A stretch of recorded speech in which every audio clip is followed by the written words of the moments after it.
আব্বু আম্মুর ডিভোর্সের 18 বছর পর নানু বাড়িতে যাচ্ছি। ছোট বোনের বিয়ে, তাই না গিয়েও পারছি না। আম্মুর উপরে রাগ থাকতে পারে, কিন্তু বোনের উপর নেই। তাদের ডিভোর্সের পর আমাকে আব্বু তার কাছে রেখে দেয়। আর তরি একদম ছোট ছিল বলে আম্মু তরিকে তার সাথে নিয়ে যায়।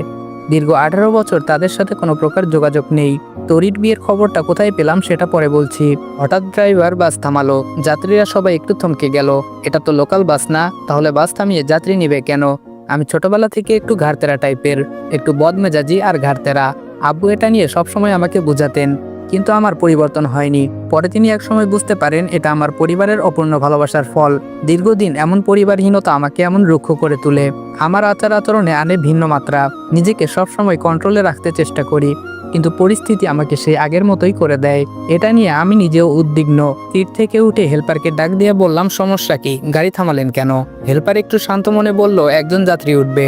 আমি বললাম, ওই মিয়া ফাজলামি করেন নাকি? এটা লোকাল বাস নাকি? আর বাসে আপনি সিট খালি দেখলেন কোথায়? হেল্পার আমার কথার উত্তর দিতে দিতেই বাসে যাত্রী উঠে গেল। ড্রাইভারও গাড়ির সামনের দিকে অগ্রসর করলো। হেল্পার একটু ভাব নিয়ে বলল, ভাই আপনি মনে হয় ভুলে যাচ্ছেন, আপনার পাশের সিটটা খালি আছে। আমি বললাম, কি বললেন আপনি? আবার বলুন। হেল্পার বলে, আপনার পাশের সিটটা খালি। আমি বললাম, একদম বাস থেকে ফেলে দিব। 2টা টিকিট কেটেছি কি সাদে? হেল্পার বলে, ও ভাই সরি, মনে নেই। আমি হেল্পারের দিকে একটু রাগী দৃষ্টিতে তাকিয়ে আমার সিটে এসে বসলাম। একটা হাঁটু অপর সিটে তুলে রাখলাম। টাকাটু খুলনার জার্নিটা মোটেও কম না। নিজস্ব গাড়ি নিয়ে আসতে পারতাম, কিন্তু এত দূরের জার্নি দুষ্কর হয়ে যাবে। নিজের নিরাপত্তার কথা ভেবে বাসের টিকিট কেটেছি, তাও আবার একটা না, একসঙ্গে 2টো। রাত হয়ে গেলে ঘুমোতে সুবিধা হবে। আমি আবার বসে ঘুমাতে পারি না। আর তার থেকেও বড় কারণ হচ্ছে বাইরের মনোরম পরিবেশ যেন উপভোগ করতে পারি জানালার পাশে বসে। যদি জানালার পাশে সিট না পাই, তাই একসঙ্গে 2টো টিকিট কেটেছি, যেন কেউ এসে ভাগ বসাতে না পারে, বলতে যেন না পারে যে জানালার পাশের সিটটা আমার। হেল্পার আমার পিছনে ভাই ভাই করতে করতে আসলো। আমি অন্যদিকে মুখ ফিরিয়ে তাকিয়ে আছি। কোনোভাবে আমি আমার সিট ছাড়ছি না। হেল্পার বলে, ভাই আমরা আপনার এক সিটের ভাড়া ফেরত দিয়ে দিচ্ছি, তবুও আপনি একটু কষ্ট করে একটা সিট ছেড়ে দিন। আমি চোখ রাঙিয়ে তাকিয়ে আছি হেল্পারের দিকে। খুব রাগ হতে লাগলো হেল্পারের প্রতি, তবে মুখে প্রকাশ করলাম না, নিজেকে কন্ট্রোল করলাম। ভাই ভাই প্লিজ প্লিজ। আমি বললাম, আপনি প্লিজ সামনে থেকে সরে যান, রেগে গেলে কিন্তু খারাপ কিছু হবে। হেল্পার বলল, ভাই ভুল তো মানুষের হয়, আপনি একটু বোঝার চেষ্টা করুন। আমি বললাম, খুব খারাপ হবে কিন্তু, আমার সমস্যা আছে দেখে আমি 2টা সিট বুকিং করেছি। হেল্পার বলে, ভাই উনি যুবতী একটা মেয়ে, দাঁড়িয়ে দাঁড়িয়ে এত দূর যাবে, কেমন দেখায়? মা বোন তো আপনার বাড়িতেও। আমি বললাম, জাস্ট শাট আপ, সব কিছুতে মা বোন টেনে আনেন কেন? যান সামনে থেকে।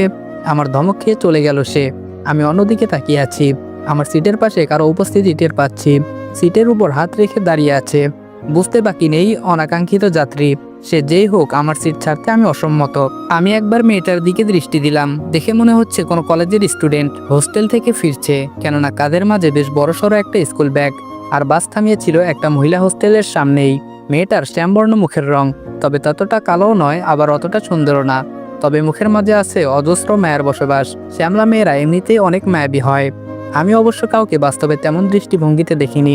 বিদেশে সাদা চামড়ার মানুষ দেখতে দেখতে অভ্যস্ত, তাই এই শ্যামলা চেহারার মায়াবতী কখনো তেমনভাবে দেখা হয়নি। দেখা হয়েছে হয়তো অনেকবার, কিন্তু খেয়াল করা হয়নি শ্যামলা মেয়েরা মায়াবতী হয়।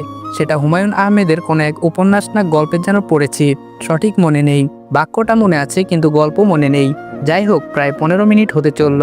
মেয়েটাও কিছু বলছে না, বসবে কি না। আমিও বলছি না। হেল্পার কিছুক্ষণ পর পর পেছনে তাকিয়ে দেখছে আমি সিট ছেড়েছি কিনা। আমার দৃষ্টি বরাবর হলে আবার অন্যদিকে তাকিয়ে ফেলে। আশেপাশে তাকিয়ে দেখলাম অনেক যুবক আর মাঝবয়সের লোক মেয়েটাকে চোখ দিয়ে গিলে খাচ্ছে। এই বিষয়টা নিতে পারলাম না। সমাজটা আজ নষ্ট হয়ে গেছে। একটা মেয়ে একলা নিরাপদ নয়। দুষ্টু লোকদের লোভাতুর দৃষ্টি মেয়েদের উপর পড়বেই। সিট থেকে পা নামিয়ে ইশারা করলাম সিটে বসার জন্য, কিন্তু সে সোজা হয়ে দাঁড়িয়ে আছে আমার দিকে তাকিয়ে, মনে হচ্ছে কি যেন বলবে। আমি বললাম, কি হলো? মেয়েটি বলল, ভাইয়া যদি কিছু মনে না করেন একটা কথা বলতাম। আমি বললাম, মনে করার হলে অবশ্যই করব। মেয়েটি বলে, তাহলে দাঁড়িয়েই থাকি। আমি বললাম, দাঁড়িয়ে থাকতে ভালো লাগলে দাঁড়িয়ে থাকুন, আমার এত মাথা ব্যথা নেই। একটু পর আবার মেয়েটা বলল, ভাইয়া জানালার পাশের সিটটা কি পাবো? না মানে যদি কিছু মনে না করেন। আপনি যে পরিমাণ রাগী, ভয় পাচ্ছিলাম। কি ভেবে যেন সিটটা ছেড়ে দিলাম, সঠিক বুঝতে পারলাম না। মেয়েটাও সেটা আমার থেকে অ্যাকসেপ্ট করেনি। মনে করেছিল আমি অনেক কথা শুনিয়ে দিব। আমি উঠে গিয়ে মেয়েটাকে বসতে দিলাম জানালার পাশে। সে খানিকক্ষণ আমার মুখের দিকে তাকিয়ে রইল। আমি বললাম, বসবেন নাকি আমি বসবো? মেয়েটি বলল, না না, বসতেছি। বিপরীত পাশে বসে আছি। এখন অবশ্য আফসোস হচ্ছে, সিটটা কেন ছাড়লাম। একদম উচিত হয়নি সিটটা ছাড়ার। নিজের 5 আঙ্গুল মুষ্টি চেপে রাগ কন্ট্রোল করলাম। একবার রাগ কন্ট্রোল না করতে করতে আবার আরেকটা ঘটনা ঘটলো। হেল্পার এসে মেয়েটাকে বলল ভাড়া দেন। আমি হেল্পারের দিকে তাকিয়ে রইলাম। বাসের হেল্পার ছিল একটু কম বয়সী, বয়স কত আর 19-20 হবে হয়তো। এই পেশায় সে নতুন, তার আচরণে বোঝা যাচ্ছে। আমাকে সে প্রচণ্ড ভয় পাচ্ছে সেই ঘটনার পর থেকে। যাই হোক, আমি ছেলেটির উদ্দেশ্যে বললাম, একটা সিটের ভাড়া কতবার দেওয়া লাগে? হেল্পার বলে, না মানে ওনার থেকে ভাড়াটা নিয়েই আপনাকে দিতাম। আমি বললাম, তোমাকে কিছু করতে হবে না, যাও এখান থেকে। আর হ্যাঁ, কতক্ষণ লাগতে পারে খুলনা পৌঁছাতে? হেল্পার বলে 3-4 ঘন্টা তো লাগবেই। আমি বললাম ঠিক আছে। বিকেল গড়িয়ে সন্ধ্যা হতে চলল। মেয়েটা এক মনে বাহিরের দিকে তাকিয়ে আছে। প্রয়োজন ছাড়া কোনো কথা হয়নি তার সাথে। অবশ্য আমার আগ্রহ কম কথা বলার জন্য, তাই কথা হয়নি। আচমকা মেয়েটি হেসে এসে বলল, পৃথিবীর মানুষগুলো কত বৈচিত্র্যপূর্ণ। আমি তার কথার কোনো কর্ণপাত করলাম না, স্বাভাবিকভাবেই সামনের দিকে তাকিয়ে আছি। মেয়েটি বলল, আপনি দেখছি খুব অদ্ভুত। আমি বললাম, এখানে অদ্ভুতের কি আছে? মেয়েটি বলল, ভেবেছিলাম আপনার মনটা খুবই ভালো, কিন্তু আপনি যে একঘরে টাইপের কে জানতো। আমি বললাম, এক্সকিউজ মি, কি বলছেন? মেয়েটি বলল, আমি মানুষটা কালো হলেও সত্যি কথা বলতে কোনোদিন পিছু পা হই না। আমি বললাম, আমাকে একঘরে বললেন কেন? মেয়েটি বলল, একটা মানুষ পাশে বসে আছে, সে কি জীবিত আছে না মৃত সেটাই তো আপনি বলতে পারবেন না, আপনি এমন কেন? আমি বললাম, আমি এমনই। মেয়েটি বলল, আপনি কথায় কথায় এত রাগ দেখান কেন? মেয়েটার কথায় একটু ভরকে গেলাম। অপরিচিত মানুষের সাথে মেয়েরা এত আগ বাড়িয়ে কথা বলতে পারে সেটা আগে জানা ছিল না আমার। নিজেকে একটু শান্ত করে বললাম, আপনি কিন্তু। মেয়েটি বলল, আমি কি? আমি বললাম, কিছু না। মেয়েটি বলল, আমি খুব মিশুক স্বভাবের মানুষ, আমি চুপচাপ থাকতে পারি না বেশিক্ষণ। অবশ্য অপরিচিত মানুষের সাথে কথা বলি না, কিন্তু আপনার সাথে কথা বলতে কেন যেন ইন্টারেস্টিং লাগছে। আমি বললাম, আমার মাঝে সবাই বদমেজাজ খুঁজে পায়, আর আপনার ইন্টারেস্টিং লাগছে, কি অদ্ভুত। মেয়েটি বলল, শুনেন, একটা কথা বলি, আপনার মাঝে বদমেজাজ আছে সেটা মানছি, তবে আপনার মাঝে সুন্দর একটা মনও আছে। মেয়েটার কথা শুনে আমি রীতিমতো স্তব্ধ। এমন কথা কারো মুখ থেকে এই প্রথম শুনলাম। মেয়েটা কথাটা বলেই বাহিরের দিকে মুখ ফিরিয়ে মুচকি মুচকি হাসছে। অস্বীকার করব না, মেয়েটার গোছালো দাঁতগুলোর হাসিটা দেখার মতো। আমি একটু কড়া হয়ে বললাম, সুন্দর মন দেখলেন কোথায়? মেয়েটি বলল, এই যে দুষ্টু লোকগুলো যখন আমার দিকে অন্যরকম ভাবে তাকিয়েছিল, এটা আপনার কাছে ভালো লাগেনি, তাই সাদের সিটটা ছেড়ে দিলেন। এ থেকে কি বোঝা যায়? মেয়েটা কিভাবে বুঝতে পারলো আমি বুঝলাম না, তবে সে বিচক্ষণ আর বুদ্ধিমতী, ভালোই অনুমান করতে পেরেছি। তবুও আমি একটু কঠিন সুরে বললাম, দাঁড়িয়েছিলেন তাই সিটটা ছেড়েছি, এর মানে এটা নয় যে আমি ছেলেটা ভালো। মেয়েটি বলল, সেটা তো দেখলাম। আচ্ছা, আপনার নামটা কি? আমি বললাম, মনে নেই। মেয়েটি বলল, ছেলেদের এত অ্যাটিটিউড ভালো না। আমি বললাম, কেন? মেয়েরাই শুধু ভাব দেখাতে পারবে, ছেলেরা পারবে না? মেয়েটি বলল, এই আপনি রাগান্বিত হবেন না, আপনার এই রাগান্বিত মুখটা খুব ভয় করে। থেমে গিয়ে একটু শান্ত হলাম, চুপ করে অন্যদিকে তাকিয়ে আছি। মেয়েটা সত্যিই সাদাসিধে, মানুষের সাথে মিশতে চায়, কিন্তু আমি তো তার বিপরীত। একদম কাছের মানুষ না হলে কারোর সাথে মিশি না, এবং কি আব্বুর সাথেও আমি কখনো ভালো করে কথা বলিনি। বাবা মা দুজনের প্রতি আছে আমার অগণিত ঘৃণা, তাদের জন্য আমি আর আমার বোন নিঃসঙ্গ হয়েছি। আজকে এতটা বছর তরিকে না দেখেই রয়েছি। অবশ্য বাবা এখন বেঁচে নেই, বাবার মৃত্যুটা আজও রহস্যজনক। প্রকৃতির নিয়মে মৃত্যু নাকি মার্ডার সেটা আজও কেউ স্পষ্ট জানে না। আমি ছিলাম নিউ ইয়র্কে, বাবা ছিলেন বাড়িতে একা, তাই কেউ এতটা গুরুত্ব দেয়নি। ভিসার জটিলতার কারণে আমি সেদিন বাবাকে দেখতে পারিনি। এলাকার অনেক মানুষের মুখে শুনেছি যেদিন আব্বুর মৃত্যু হয় সেদিন সকালে নাকি আম্মুকে অনেকেই আমাদের বাড়ির আশেপাশে দেখেছে। এতগুলো বছর পর আম্মুকে বাড়ির আশেপাশে দেখাটা অনেকটা ভাবনায় ফেলে দেয় সবাইকে। পরে দুপুরের দিকে সবাই জানতে পারে আব্বুর মৃত্যু হয়েছে। আব্বুর রুমের ভেতরেই বিছানার উপর তার লাশ উদ্ধার করে সবাই। যেহেতু আম্মু উপস্থিত রয়েছে ঘটনার পিছনে, তাই আমি এটা নিয়ে সবাইকে এত নাড়াচাড়া করতে বলিনি। তাই সবাই আমার কথা মতো আব্বুকে দাফন করতে ব্যস্ত হয়। সেদিন আমি তরির কথা চিন্তা করে কিছু বলিনি। আম্মুর কিছু হলে তরি আবার নিঃসঙ্গ হয়ে যেত, তবে এত সহজে আমি ছেড়ে দেওয়ার পাত্র নই। এখন দেশে এসেছি অনেক সময় নিয়ে, ঘটনার মূল রহস্য আমি বের করবই।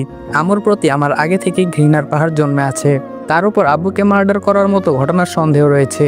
এর কঠিন জবাব দিতে হবে তাকে। শুধু তরির বিয়েটা কোনো রকমে হয়ে যাক। হঠাৎ মেয়েটার কথায় চমকে উঠলাম। মেয়েটি বলল, আপনি যখন আপনার নাম বলবেনই না, আমার নামটা বলছি, আমি মেঘা। আমি অনেকটা চমকে উঠলাম, মেয়েটার নামটা আমার নামের সাথে অদ্ভুতভাবে মিলে গেছে। আমার মুখ ফসকে বের হয়ে গেল, আমি মেঘ। মেয়েটা একটু মুচকি এসে বলল, রসিকতা করছেন আমার সাথে? আমি বললাম, কেন, জন্ম নিবন্ধনের কার্ড দেখাতে হবে নাকি? মেয়েটি বলল, থাক, তার আর প্রয়োজন নেই। রুক্ষ স্বভাবের মানুষরা সহজে মিথ্যা বলে না। কথাটা বলেই সে জিভে কামড় দিল। আমি রাগী দৃষ্টি নিয়ে মেয়েটার দিকে তাকিয়ে রইলাম। মেয়েটার মুখে ভেসে উঠেছে এক অদ্ভুত ছাপ, ভয় আর চাপা মুচকি হাসি। এই প্রথম এরকম কোনো দৃশ্যের সম্মুখীন হয়েছি। এরকম মুখের দৃশ্য আজও কাউকে করতে দেখিনি। এই দৃশ্যটার একটা নাম দেওয়া যাক, মেঘ মিলন। নামটা মন্দ নয়।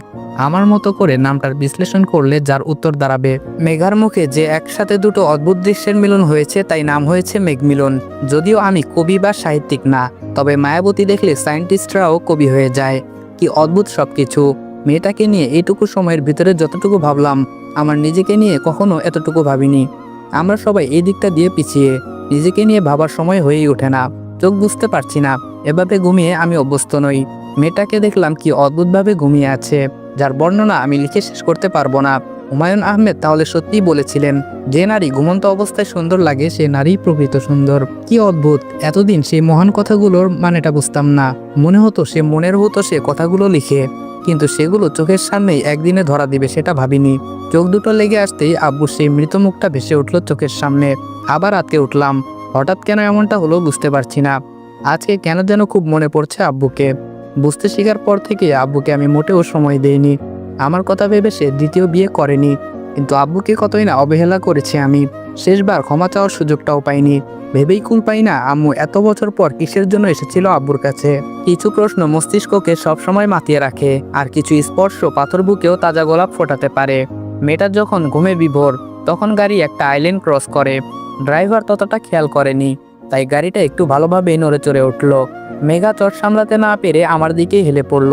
মেঘার হাতের বাহুর উল্টো দিকের স্পর্শে আমি কেঁপে উঠলাম। নিজের ভিতরে বয়ে গেল এক অদ্ভুত শিহরণ। আমি অতি তাড়াতাড়ি নিজেকে সামনে নিয়ে একটু সরে বসলাম, কিন্তু মেয়েটা যে প্রচুর ঘুম পাগলি সেটা তো আমার অজানা। এত বড় একটা হোঁচট, তারপরেও তার ঘুম ভাঙেনি, উল্টো বাঁধিয়ে বসলো আরেক বিপত্তি। সে আরো আমার দিকে ডলে পড়লো। এ কেমন আপদ কপালে জুটল। আমরা সাধারণত সোফায় বসে যখন টিভি কিংবা মোবাইল টিপি, তখন অদ্ভুতভাবে নিজের পরিবর্তন লক্ষ্য করবেন।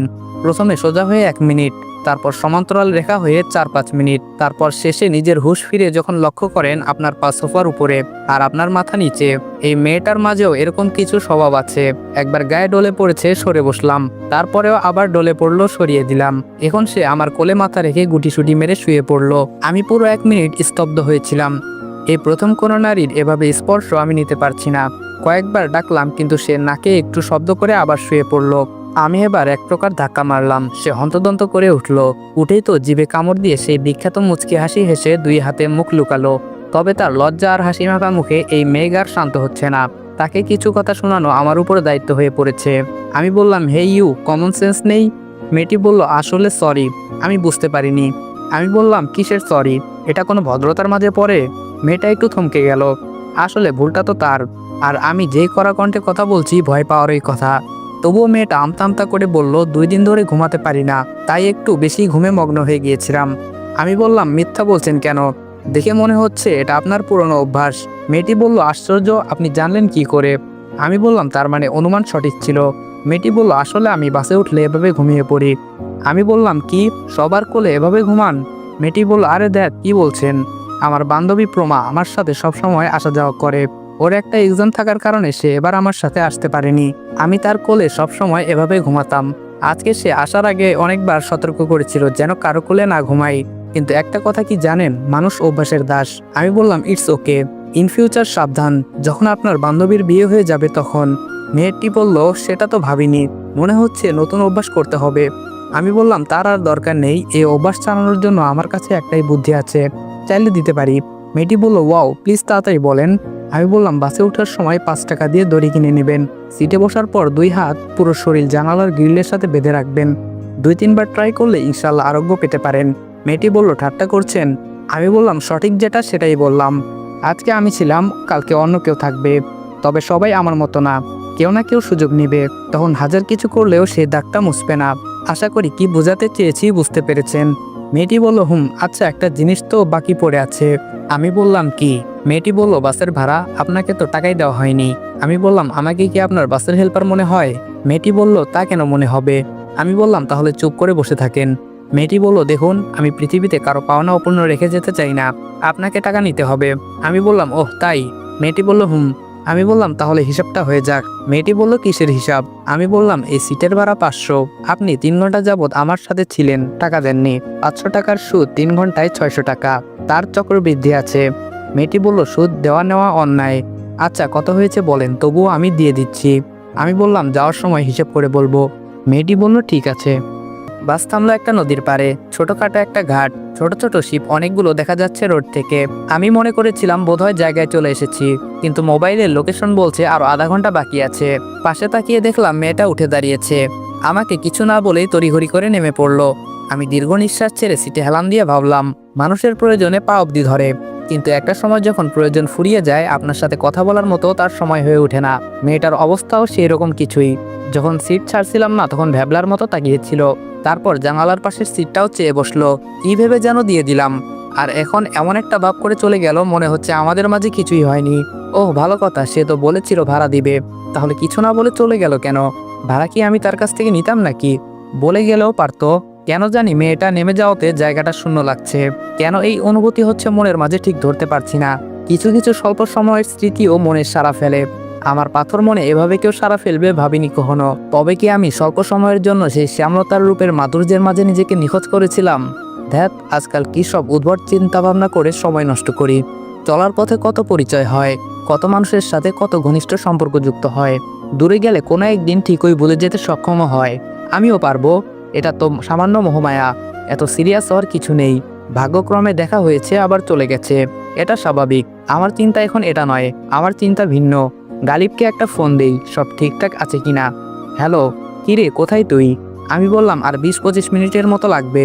গালিব বলল, ধুর, কখন থেকে স্টেশনে বসে আছি। আমি বললাম, আচ্ছা সব ঠিকঠাক আছে তো? গালিব বলল, আছে। আচ্ছা তুই ডেকোরেশনের লোক সেজে আসবি কেন? আমার বন্ধু সেজে আসলেই তো পারতি।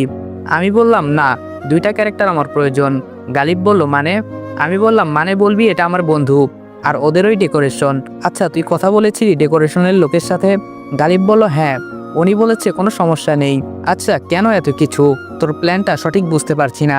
আমি বললাম, এসে বলবো, তুই শুধু আমাকে সাহায্য করবি ব্যাস। গালিব বলল, হ্যাঁ করব, কিন্তু ফুপির আবার কোনো ক্ষতি করবি না তো?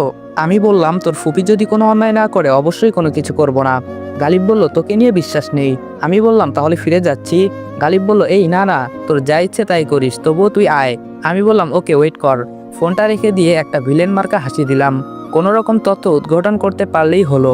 ছোটবেলায় প্রাইমারি স্কুলের গাইড বইগুলোতে নিশ্চয়ই দেখেছি, স্পষ্ট লেখা ছিল একের ভিতর সব, একের ভিতর অনেক, আরও অনেক কিছু। আমার উদ্দেশ্যও অনেকগুলো। একটা ইস্যু ধরে অনেকগুলো উদ্দেশ্য সফল করব ইনশাল্লাহ। গালিব হলো আমার মেজো মামার ছেলে। ওর সাথে পরিচয় নিউ ইয়র্কে। আমি যেই ফ্ল্যাট ভাড়া নিয়েছিলাম সেটা একটু ব্যয়বহুল হয়ে পড়েছিল। প্রতি মাসে বাবার থেকে এভাবে টাকা চাওয়া কেমন যেন লাগতো। অবশ্য বাবাকে বলতে হতো না, প্রতি মাসে আমার অ্যাকাউন্টে টাকা পাঠিয়ে দিত। তবুও নিজের কাছে কেমন যেন লাগতো। এত টাকা ব্যয় সেটা নিতে পারছিলাম না। তাই সিদ্ধান্ত নিলাম ভার্সিটির কোনো প্রবাসী স্টুডেন্টকে রুম শেয়ার করব। ভার্সিটির ফেসবুক গ্রুপে স্ট্যাটাস দিলাম, সাথে ঠিকানা সহ। বিকেলের দিকে কেউ কলিং বেল বাজালো। তখন তার সাথে সামান্য পরিচয়। সে এখানে থাকতে আগ্রহী।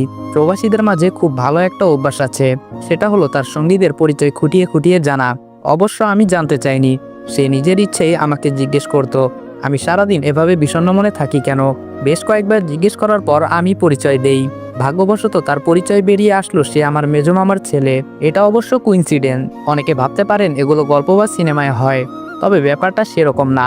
বাস্তবে এরকম অনেক উদাহরণ আছে। আপনিও খুঁজে পেতে পারেন আপনার কোনো নিকট আত্মীয়কে। তবে তার জন্য আপনার মাঝে একটা গুণ থাকা লাগবে, সেটা হলো মানুষকে জানার প্রবণতা। হাই হ্যালোর মাঝে সীমাবদ্ধ রাখলে তো আর হবে না। মানুষকে জানার প্রবণতা মনের মাঝে তৈরি করতে হবে। একটা সময় বাস থামলো। আমি আশেপাশে তাকিয়ে দেখলাম মেয়েটা কিছু ফেলে গেল কিনা, কিন্তু না, মেয়েটা কিছু ফেলে যায়নি। তবে চিন্তার বিষয়, মেয়েটা কেন এত হন্তদন্ত করে নেমে গেল। গালিব বলল, কেমন আছিস? আমি বললাম, ভালো। গালিব বলল, সেই কখন থেকে বসে আছি। আমি বললাম, আমি তো আর বাসের ড্রাইভার না যে নিজের ইচ্ছে মতো চালাবো। গালিব বলল, তোর তেরা তেরা কথাগুলো আর গেল না, চল তো। আমি বললাম, সব ঠিক আছে তো? গালিব বলল, আচ্ছা ডেকোরেশনের পরিচয়ে থাকতে চাইছিস কেন বলতো? আমি বললাম, তোদের বাড়ির মানুষগুলোর আসল পরিচয় জানতে। গালিব বলল, মানে? আমি বললাম, পরে বলবো কোনো এক সময়। গালিব বলল, ঠিক আছে। গালিব নিজস্ব গাড়ি নিয়ে এসেছে। চিন্তায় পড়ে গেলাম, গাড়িতে উঠবো নাকি উঠবো না। মনে হচ্ছে না উঠাই বেটার। গালিব বলল, কি রে দাঁড়িয়ে আছিস কেন? আমি বললাম, রিক্সা করে যেতে হবে। গালিব বলল, কি অদ্ভুত, গাড়ি থাকতে তুই রিক্সা করে কেন যাবি? আমি বললাম, তুই বুঝবি না, তুই তোর বাড়ির ঠিকানা দিয়ে যা।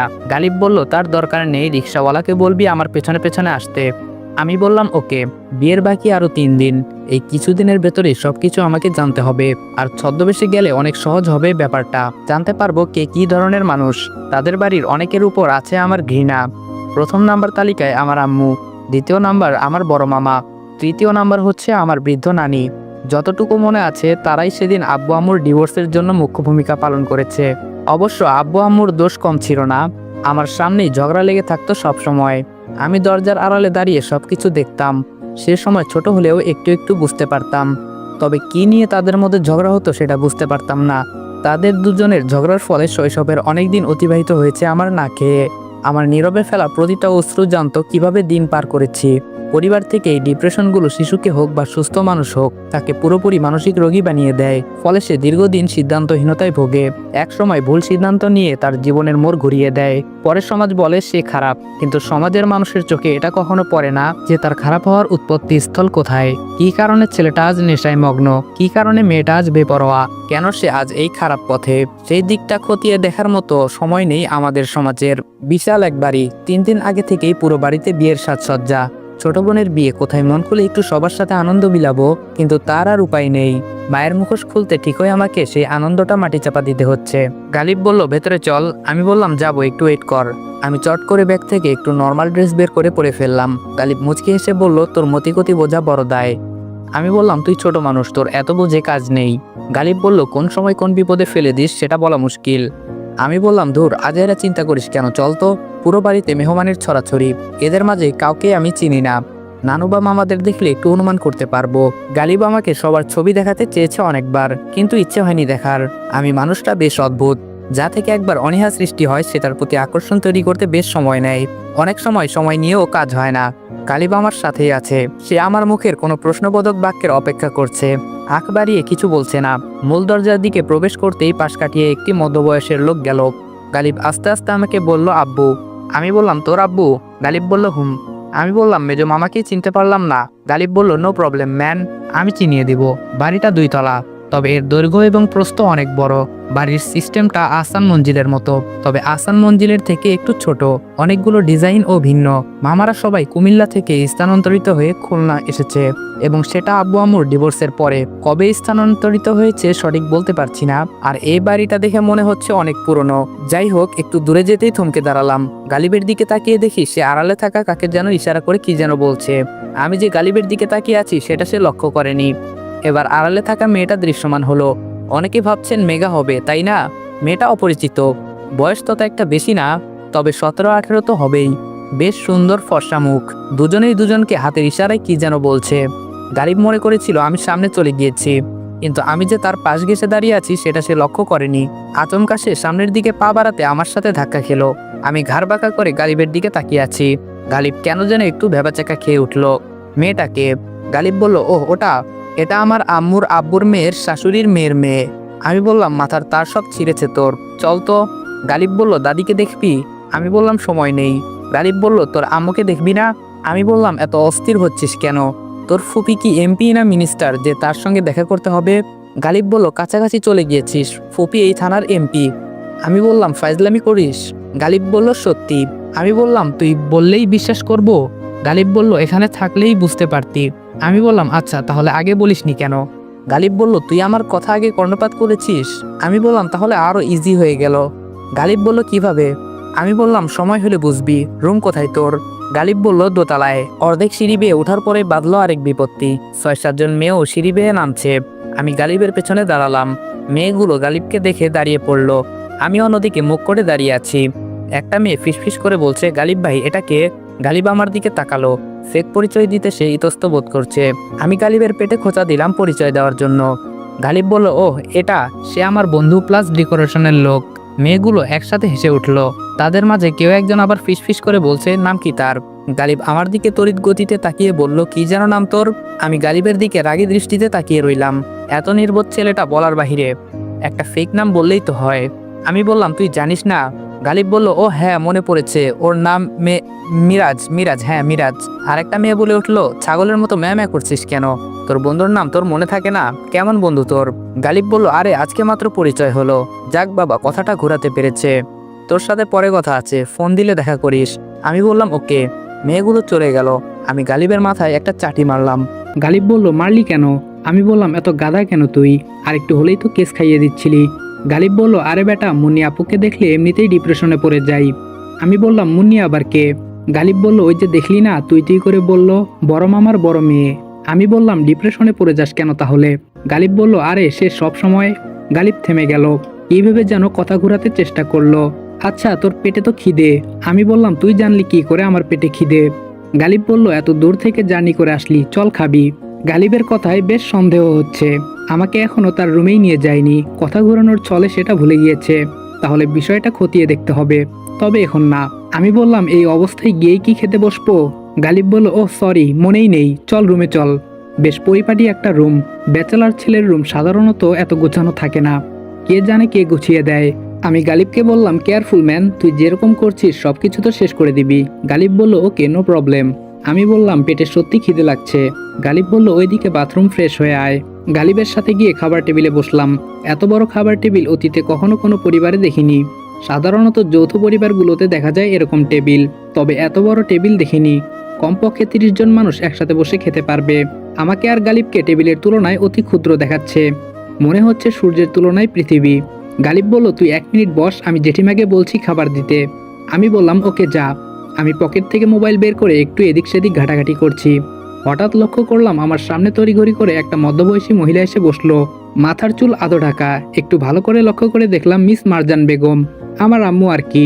সন্তান পিতামাতা থেকে আর যতই দূরে থাকুক, তাদের চিনতে কখনো ভুল করে না।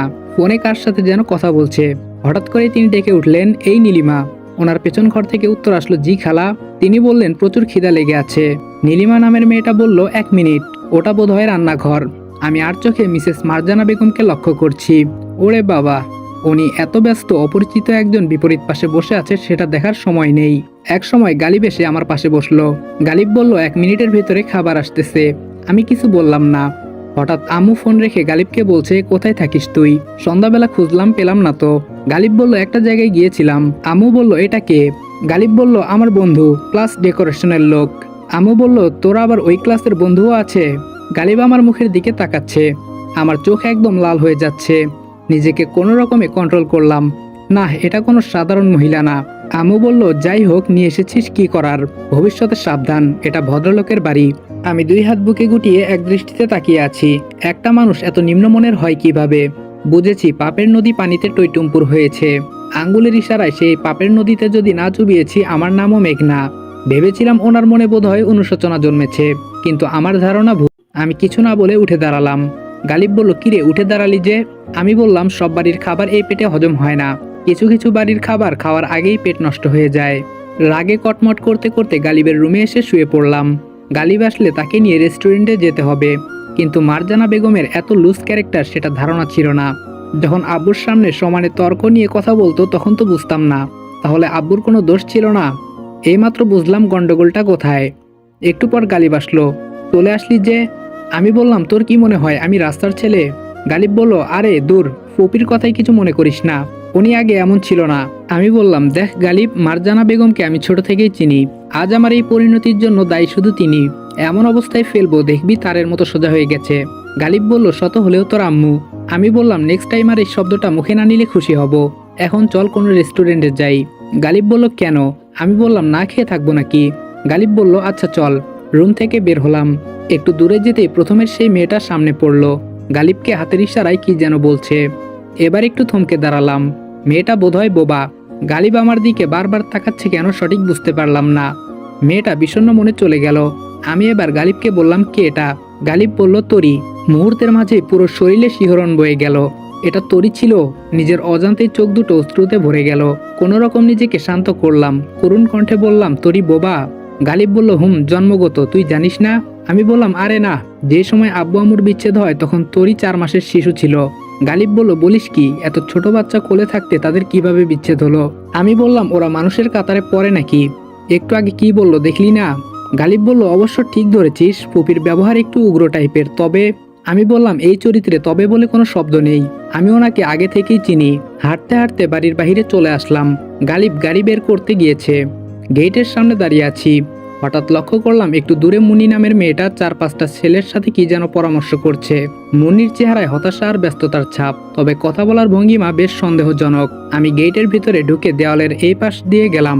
পকেট থেকে মোবাইল বের করে এমন একটা ভাব ধরলাম, দূর থেকে কেউ দেখলে মনে করবে মোবাইল টিপছি। আমার উদ্দেশ্য দেওয়ালের বিপরীত পাশের কথাবার্তা শোনা, আর 2 কদম এগিয়ে তাদের কথাবার্তা স্পষ্ট শুনতে পেলাম। মুন্নি বলছে, কি বলেছি মনে আছে তো? ওর পরিচয় জানার সাথে সাথে যেভাবে পারিস খতম করে দিবি, আর বাকি 50,000 কাজ শেষে পাবি। লোকগুলো বলল, আরে আপনি কোনো টেনশন লয়েন না, ব্যাপারটা আমরা দেখতাছি। আপনি শুধু বাকি টাকাটা রেডি রাখেন, তাইলেই হইব। মুন্নি বলল, আই এম শিওর সে এখানে আসবে। আমার কাছে খবর আছে সে বাংলাদেশে এসেছে। লোকগুলো বলল, কইলাম তো, ও যদি এখানে নাও আসে, ওরে যেখানে পামু পরিচয় জানার সাথে সাথে খেল খতম কইটা দিমু। মুন্নি বলল, ভেরি গুড। গালিব ফোন দিচ্ছে বারবার, মনে হয় আমাকে না দেখে চিন্তায় পড়ে গেছে। আমি আস্তে আস্তে সেখান থেকে সরে আসলাম। গালিবের সাথে গাড়িতে বসে আছি। আমি পুরো স্তব্ধ হয়ে আছি। মার্ডারের প্ল্যানটা যে আমাকে নিয়ে হচ্ছে তার 70% শিওর। মনে হচ্ছে ফেক পরিচয়টাই ছিল আমার সব থেকে বুদ্ধিমানের কাজ। একটু আগে মারজানা বেগমের অহংকারী রূপটা দেখলাম, তখন যদি তার ছেলে পরিচয় দিতাম তাহলে ঠিকই মেঘ বলে বিষয়টাকে অন্য পর্যায়ে নিয়ে যেত। এমন একটা ভাব ধরতো মনে হতো আমার অপেক্ষায় ছিল। আমার জন্য কেঁদে কেঁদে চোখের কোনায় কালো দাগ পরিয়েছে। ফেক পরিচয় দেওয়াতে বুঝতে পারলাম তিনি কোন অবস্থায় আছে। আর তখন যদি মুন্নির সামনে মিরাজ পরিচয়টা না দিয়ে মেঘ বলতো, তাহলে এতক্ষণে আমার ডেড বডি আশেপাশে কোথাও পড়ে থাকতো। এখন আমাকে প্ল্যান বি হিসেবে কাজ করতে হবে, নকল মেঘ উপস্থিত করতে হবে। আর সেটা কাল সকালে সারপ্রাইজ হিসেবে থাকবে পুরো বাড়ির সবার সামনে। মারজানা বেগমের জীবন থেকে নিদ্রা শব্দটা মুছে দিতে হবে। গালিবের কথায় ধ্যান ভাঙলো। গালিব বলল, ফুপির ব্যবহারে মন খারাপ? আমি বললাম, সেটা অল্প অল্প। গালিব বলল, মন খারাপ করিস না, সব ঠিক হয়ে যাবে। আমি বললাম, শুন গালিব, আমার কাছে মনে হয় মা চরিত্রটা স্রষ্টার শ্রেষ্ঠ সৃষ্টি। মা বাস্তবে যত খারাপ হোক, সন্তানকে কখনো বুঝতে দেয় না সে খারাপ। পৃথিবীর সব সন্তানের কাছে তার মাই হলো পৃথিবীর শ্রেষ্ঠতম আদর্শ। কেননা সে তার মায়ের গোপনে করা অন্যায়গুলো দেখে না। তার মায়ের মাঝে অহংকার ভাব, হিংসা ভাব থাকলেও সে কিছুই দেখে না। তার কাছে মনে হয় তার মাই পৃথিবীর শ্রেষ্ঠ আদর্শবান মানুষ। কিন্তু আমি এমন একটা অবাগা যে নিজের মায়ের খারাপ রূপ দিনের পর দিন দেখেই যাচ্ছি। কোথায় এর শেষ কে জানে। কোনোদিন কি দেখতে পাবো মায়ের ভালো রূপ? স্রষ্টার কাছে প্রার্থনা করি পৃথিবীর কোনো সন্তানই যেন মায়ের মমতা মাখা রূপ ছাড়া অন্য কোনো রূপ না দেখে। যতই ঘৃণা করি, এর থেকে কষ্টের বিষয় মনে হয় আর কিছুই নেই। কে জানে তরিকে কিভাবে বড় করেছে, বিয়েটা তরির ইচ্ছে মতো দিচ্ছে কিনা। আমি তো আমার কষ্টগুলো তোকে মুখ ফুটে বলতে পারি, কিন্তু তরি কিভাবে সহ্য করে সে তো চাইলেও মুখ ফুটে বলতে পারে না। গালিব বলল, তরি ভালো আছে, তুই অযথা চিন্তা করিস না। আচ্ছা, তুই কোনো এক সময় বলেছিলি আনাসকে উপস্থিত করাতে পারিস মেঘ সাজিয়ে, সেই প্ল্যানটা কি করবি? আমি বললাম, কাল সকালে আসবে, তবে তার আগে আজকে রাতেই কিছু কাজ করতে হবে। গালিব বলল, আবার কি কাজ? আমি বললাম, মার্কেটে চল, দেখতে পাবি। রেস্টুরেন্টে বসে আছি আমি আর গালিব। আমার দৃষ্টি শুধু এদিক সেদিক, দেখছি কেউ ফলো করছে কিনা, কিন্তু আশেপাশে তেমন সন্দেহভাজন কাউকে দেখলাম না। গালিবকে কিছু বলা দরকার, ওর থেকে মুন্নির জীবন বৃত্তান্ত জানা প্রয়োজন। আমার ধারণা গালিব মুন্নির সম্পর্কে অনেক কিছু জানে। আমি গালিবকে বললাম, মুন্নি মেয়েটা কেমন রে? গালিব মুন্নি নামটা শুনতেই বিষম খেয়ে উঠল। আমি পানি এগিয়ে দিলাম। পানি খেয়ে একটু পর শান্ত হলো। গালিব বলল, হঠাৎ মুন্নি আপু সম্পর্কে জানতে চাইছিস কেন? আমি বললাম, না মানে এমনি। গালিব বলল, ভালো। আমি বললাম, তাহলে যে বললি তাকে দেখলে ডিপ্রেশনে পড়ে যাই, কেন ডিপ্রেশনে পড়িস? গালিব বলল, তুই সেই কথা ধরে এখনো বসে আছিস, বাদ দে তো। আমি বললাম, তুই যদি এখনো আমার থেকে কিছু লুকানোর চেষ্টা করিস তাহলে কিন্তু ভবিষ্যতে বেশ সমস্যা হবে। গালিব বলল, না তেমন কিছু না, সে একটু বদ টাইপের আর কি। আমি বললাম, শুধু একটু? গালিব বলল, আমার কাছে একটু মনে হচ্ছে। আমি বললাম, তুই কি জানিস আনাস আসার সাথে সাথে সে বিপদে পড়বে? গালিব বলল, হতে পারে। আমি বললাম, তোর এসব ঢং ভালো লাগছে না। আমার কি মনে হচ্ছে জানিস? গালিব বলল, কি মনে হচ্ছে তোর? আমি বললাম, তুই কোনো দিক দিয়ে মুন্নির কাছে আটকা পড়ে আছিস। গালিব একটু নড়ে চড়ে বসলো।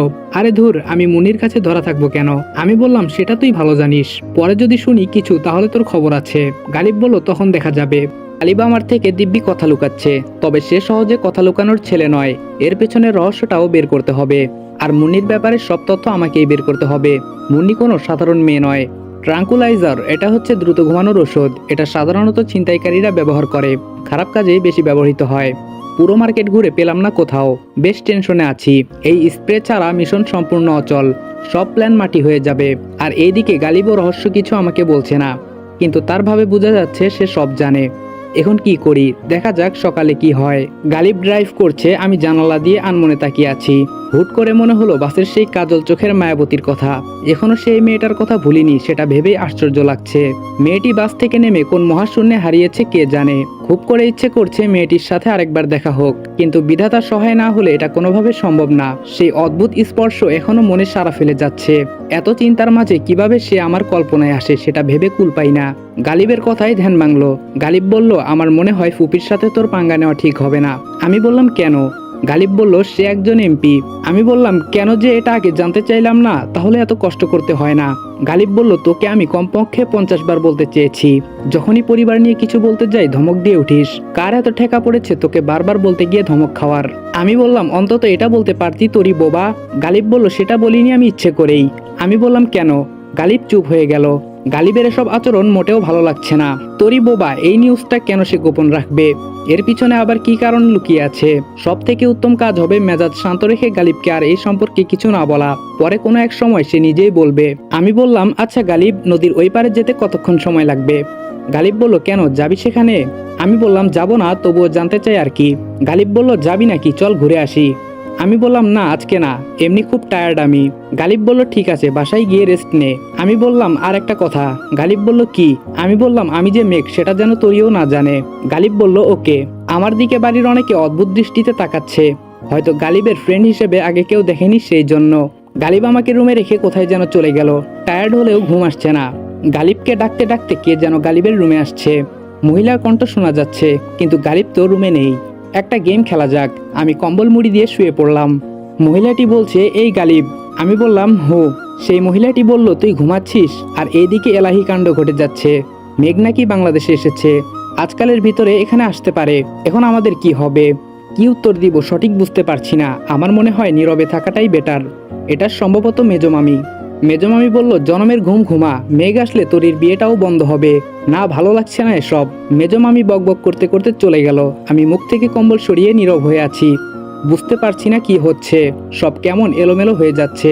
আমার উপস্থিতি সবার নিদ্রাহীনতার কারণ, তবে কেন? এদিকে মামাতো বোন মুন্নি আমাকে মারার প্ল্যান করছে, এইদিকে মামি কি সব বলে গেল। কে জানে তাদের দলে আর কে কে আছে। না, ঘুমালে চলবে না, একটু হাঁটাচলা করি। আমি চলে আসলাম ডেকোরেশনের লোকের কাছে। ওরা বাড়ি সাজাতে ব্যস্ত। কে জানে কবে থেকে শুরু করেছে। এত বড় বাড়ি মুখের কথাও নয়। আমি একটা চেয়ারে বসে আছি, কাজ না করলেও চলবে, যেহেতু পরিচয় আমাদের ডেকোরেশন। আমার দৃষ্টি শুধু আশেপাশে লোকদের দিকে। এখন অবশ্য মানুষের তত আনাগোনা নেই, সবাই হয়তো ঘুমিয়ে পড়েছে। না, বসে থেকে কাজ নেই। আনাস না আসা পর্যন্ত আর কোনো কিছু করতে পারবো না। রুমে এসে দেখি গালিব বিষণ্ণ মনে বসে আছে। কে জানে আবার কি হয়েছে। জিজ্ঞেস করবো নাকি একবার? না থাক, ওরে জিজ্ঞেস করলেই যেই, না করলেও সেই। কোনো কিছু বলবে না, অযথা সময় নষ্ট না করে ঘুমিয়ে পড়ি। কালে কারো হাতের ধাক্কায় ঘুম ভাঙলো। হকচকিয়ে উঠতেই দেখলাম তরি। আমাকে দেখে সে আঁতকে উঠল। হাতে তার চায়ের কাপ, মুখে বিষণ্ণ ভাব। আমি কি করব বুঝতে পারছি না। কাল বাদে পরশু যার বিয়ে সে এখানে কেন? আবার চায়ের কাপ হাতে। আমার বোনটাকে কি সবাই দাসী বানিয়ে রেখেছে নাকি? বুঝতে পারছি না কিছু। তরি আমাকে ইশারায় বোঝাচ্ছে গালিব কোথায়। আমি আশেপাশে তাকিয়ে দেখলাম গালিব নেই। ইশারায় বললাম জানি না। তরি চা নিয়েই উল্টো দিকে হাঁটা ধরলো। আমি বিছানা ছেড়ে উঠলাম, ব্যাগ থেকে ব্রাশ বের করলাম, বারান্দায় হাঁটাহাঁটি করছি। এটা আমার অভ্যাস। পুরনো ঐতিহ্যের পোশাক লুঙ্গি পরেছি, একটা সেন্টি গেঞ্জি পরনে, গলায় একটা গামছা। আমি এক মনে বাইরের দিকে তাকিয়ে দাঁত ব্রাশ করছিলাম। পেছন থেকে কে যেন কাঁধে হালকা হালকা স্পর্শ করে বলল এই যে মেয়ে মিরাজ। চমকে গিয়ে পেছনের দিকে তাকালাম। অচেনা এক মেয়ে, আগে কখনো দেখিনি, তবে সে মেয়ে মিরাজ জানলো কি করে? মেয়েটি বলল গুড মর্নিং। আমি বললাম হুম, আপনি কে? মেয়েটি বলল খুব আশ্চর্য ধরনের লোক আপনি। গুড মর্নিং বললাম, আপনি শুধু হু বললেন? আমি বললাম আমি শুধু হু বলিনি, আপনি কে সেটাও জিজ্ঞেস করেছি। মেয়েটি বলল আমার নাম প্রমা চৌধুরী। এই নামটা কোথাও যেন শুনেছি, সঠিক মনে আসছে না। মেয়েটি বলল কি ভাবছেন? আমি বললাম না কিছু না। মেয়েটি বলল আপনি কি সত্যি ডেকোরেশনের লোক? আমি বললাম সন্দেহ আছে নাকি? মেয়েটি বলল একটু একটু। আমি বললাম আমাকে কি মনে হয়? মেয়েটি বলল না, আপনার স্টাইল ফরেনারদের মতো, তাই বললাম। আমি বললাম বিদেশিরা লুঙ্গি পরে? মেয়েটি বলল সেই বিদেশি বলিনি, মানে আপনি বোধহয় দীর্ঘদিন বিদেশে ছিলেন। আমি বললাম কে আপনি? মেয়েটি বলল প্রমা চৌধুরী। আমি কিছু বলার আগে গালিব দৌড়ে আসলো। সর্বনাশ হয়ে গেছে। আমি বললাম কি হয়েছে? গালিব বলল তাড়াতাড়ি হাত মুখ ধুয়ে আয়। আমি বললাম কি হয়েছে বলবি তো? গালিব বলল আগে হাত মুখ ধুয়ে আয়। অতি দ্রুত ফ্রেশ হয়ে আসলাম। গালিব দুই হাত পেছনে আটকে এদিক সেদিক যাচ্ছে, আমার অপেক্ষা করছে। কি হয়েছে বলবি তো? গালিব বলল মেঘ চলে এসেছে। আমি বললাম তাতে সমস্যা কি? গালিব বলল নিচে গেলেই দেখতে পারবি সমস্যা কোথায়। আমি গালিবের পেছনে পেছনে যাচ্ছি। আমার পেছনে আসছে প্রমা নামের মেয়েটা। যাক, আনাস চলে এসেছে, এবার একে একে সব রহস্য বের করব। কিন্তু গালিব এত ভয় পাচ্ছে কেন? নিচে গিয়ে তো রীতিমতো স্তব্ধ হয়ে গেলাম। কে এটা? আনাস কোথায়? এটা আবার কে? ওহ মাই গড, আগে কোথায় দেখেছি বলে মনে হয় না। আমার সমবয়সী একটা ছেলে, আমার থেকে অনেকটা মোটা, বেশ স্টাইলিশ, কিন্তু কথা হচ্ছে এইটাকে আবার কে আমদানি করলো। গালিব আমার দিকে তাকাচ্ছে, আমি গালিবের দিকে। হঠাৎ মনে হলো এখন আবার আনাস চলে আসবে। ওদের থেকে একটু আড়ালে গিয়ে আনাসকে ফোন দিলাম। একটু পর ফোন রিসিভ করলো। আমি বললাম কোথায় তুই? আনাস বলল পথে। আমি বললাম যেখানে আসিস সেখানেই থেমে যা। আনাস বলল কেন? আমি বললাম বাড়ি চলে যা, প্ল্যান উল্টো পাল্টা হয়ে গেছে, আল্লাহ জানে এখন কিভাবে কি করব। আনাস বলল আচ্ছা ঠিক আছে। আমি ফোন কেটে দিয়ে আবার গালিবের পেছনে এসে দাঁড়ালাম। ছেলেটা এক হাত দিয়ে আম্মুকে জড়িয়ে ধরে আছে, সবার সাথে পরিচিত হচ্ছে। আম্মু তো রীতিমতো অ্যাক্টিং শুরু করে দিয়েছে, নাকের জল চোখের জল এক করে ফেলেছে। আমার কেন যেন বিরক্ত লাগছে ওনার অ্যাক্টিং গুলো। তরিকে দেখলাম একটু দূরে দাঁড়িয়ে আছে, মনে হচ্ছে ভাই হিসেবে ছেলেটাকে সে মানতে পারছে না। এমনি কাল রাত থেকে রহস্যে রহস্যে একদম শেষ হয়ে যাচ্ছি। এর মাঝে আমদানি হলো আরেক জিনিস। কোথায় আমি খেলবো সবাইকে নিয়ে, সে জায়গায় আমাকে নিয়েই সবাই খেলছে। এটা নিশ্চয়ই মুন্নির কাজ। ছোট মামাকে চিনতে অসুবিধে হলো না। কোথা থেকে এসে যেন ছেলেটার কাছে গিয়ে হেসে হেসে বলল, এটা আমার সেই পিচ্চি ভাগ্নে মেঘ। ছেলেটা বলল হ্যাঁ মামা আমি মেঘ। এত কনফিউশনের মধ্যে পেট ফেটে হাসি আসছে। মনে মনে বললাম হ্যাঁ ভাই তুই মেঘ, আমি তো এলিয়েন। ডান দিকে তাকিয়ে দেখি প্রমা নামের মেয়েটা দুই হাত বুকে গুটিয়ে আমার দিকে ঘাড় পাকা করে তাকিয়ে তাচ্ছিলের হাসি হাসছে। এবার সন্দেহ হতে লাগলো মেয়েটাকে নিয়ে। ওর ভাবভঙ্গি একদম ভালো লাগছে না। এই নকল মেঘ চরিত্রের সাথে সে জড়িত নয় তো? বড় করে একটা দীর্ঘশ্বাস ছেড়ে সিঁড়িতে বসে পড়লাম। যাই একটা সুযোগ ছিল সব শেষ। এখন চেয়ে চেয়ে দেখা ছাড়া কোনো উপায় নেই। কিভাবে বের করব বাবার খুনের রহস্য? কিভাবে নিজের পাওয়া প্রতিটা কষ্ট মারজানা বেগমকে ফিরিয়ে দেব? এতদূর ছুটে আসার সার্থকতা কি? শুধু এইটুকু সার্থকতা তরির বিয়েটা দেখতে পাবো। মনে হচ্ছে বাবার খুনের রহস্য রহস্যই থেকে যাবে। গালিবও এসে আমার পাশে বসলো। ওর মনেও হতাশার ছাপ। গালিব বলল এখন কিভাবে কি করবি? আমি বললাম চেয়ে চেয়ে দেখা ছাড়া আর কোনো উপায় নেই। গালিব বলল আচ্ছা এটা কার কাজ হতে পারে? আমি বললাম যার প্ল্যানই হোক সে আমাদের প্ল্যান সম্পর্কে জানে। গালিব বলল কিভাবে বুঝলি? আমি বললাম এত নিখুঁত প্ল্যান কার মাথায় বা আসতে পারে? গালিব বলল আরে মুন্নি আপুকে তুই চিনিস না, ওনার হাজবেন্ড আর উনি যে বদ। আমি বললাম তোর মুখে এসব তো মানায় না, আরো বেশি করে কথা পেটে রাখ। গালিব বলল তুই শুধু শুধু আমাকে দোষ দিচ্ছিস। আমি বললাম তুই তো নিষ্পাপ মুন্না। গালিব বলল আবার মুন্নাকে? আমি বললাম সিনেমার ডায়লগ। আচ্ছা চল মার্কেটে যেতে হবে। গালিব বলল কেন? আমি বললাম নাস্তা করব।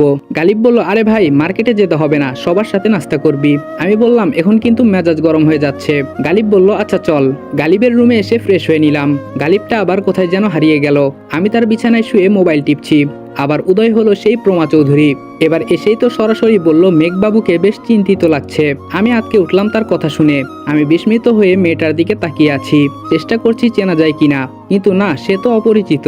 আমি বললাম কে আপনি? প্রমা বলল খোঁজ নিয়ে দেখেন কে আমি। আমি বললাম আপনি জানেন কি করে আমি মেঘ? প্রমা বলল সত্য কখনো গোপন থাকে না। আমি বললাম কি চান আপনি? প্রমা বলল ভালোবাসা। আমি বললাম কার? প্রমা বলল সময় হলে বলবো। আমি বললাম আগে আগে বলে দেই, আমি কিন্তু পারবো না। প্রমা বলল সময় হলে দেখা যাবে, আমাকে আপনি আপনি করবেন না, বয়সের ছোট। আমি বললাম ঠিক আছে, কিন্তু তুমি জানলে কি করে আমি মেঘ? মেয়েটা মোবাইল হাতে নিয়ে একটা ছবি আমাকে দেখালো। আমি রীতিমতো স্তব্ধ, বুকের ভিতর অদ্ভুত শিহরণ বয়ে গেল। এটা তো সেই মায়াবতী মেঘা। এতক্ষণে প্রমা নামটা ক্লিয়ার বুঝতে পারলাম। মেঘা বলেছিল তার বান্ধবী প্রমার কথা। হ্যাঁ মেঘাই বলেছিল, কিন্তু সে তো বলেছিল তার বান্ধবী এক্সামের কারণে তার সাথে আসতে পারেনি। আবার প্রমা এখানেই বা কি করে? সে কি হয় এই বাড়ির? প্রমা বলল কি হলো চিনতে পারছেন? আমি বললাম তোমার ব্যাপারে সবকিছুই রহস্যই রয়ে গেল। প্রমা বলল ক্লিয়ার হবে কিছুদিনের ভিতরে, তার আগেও হতে পারে। আমি বললাম একটা কথা জিজ্ঞেস করব? প্রমা বলল কি? আমি বললাম যদি কিছু মনে না করেন। প্রমা বলল মেঘা সম্পর্কে জানতে চাইছেন? ও মাই গড, এই মেয়ে তো দেখছি অনেক ফাস্ট। প্রমা বলল মেঘার আশা ছেড়ে দেন।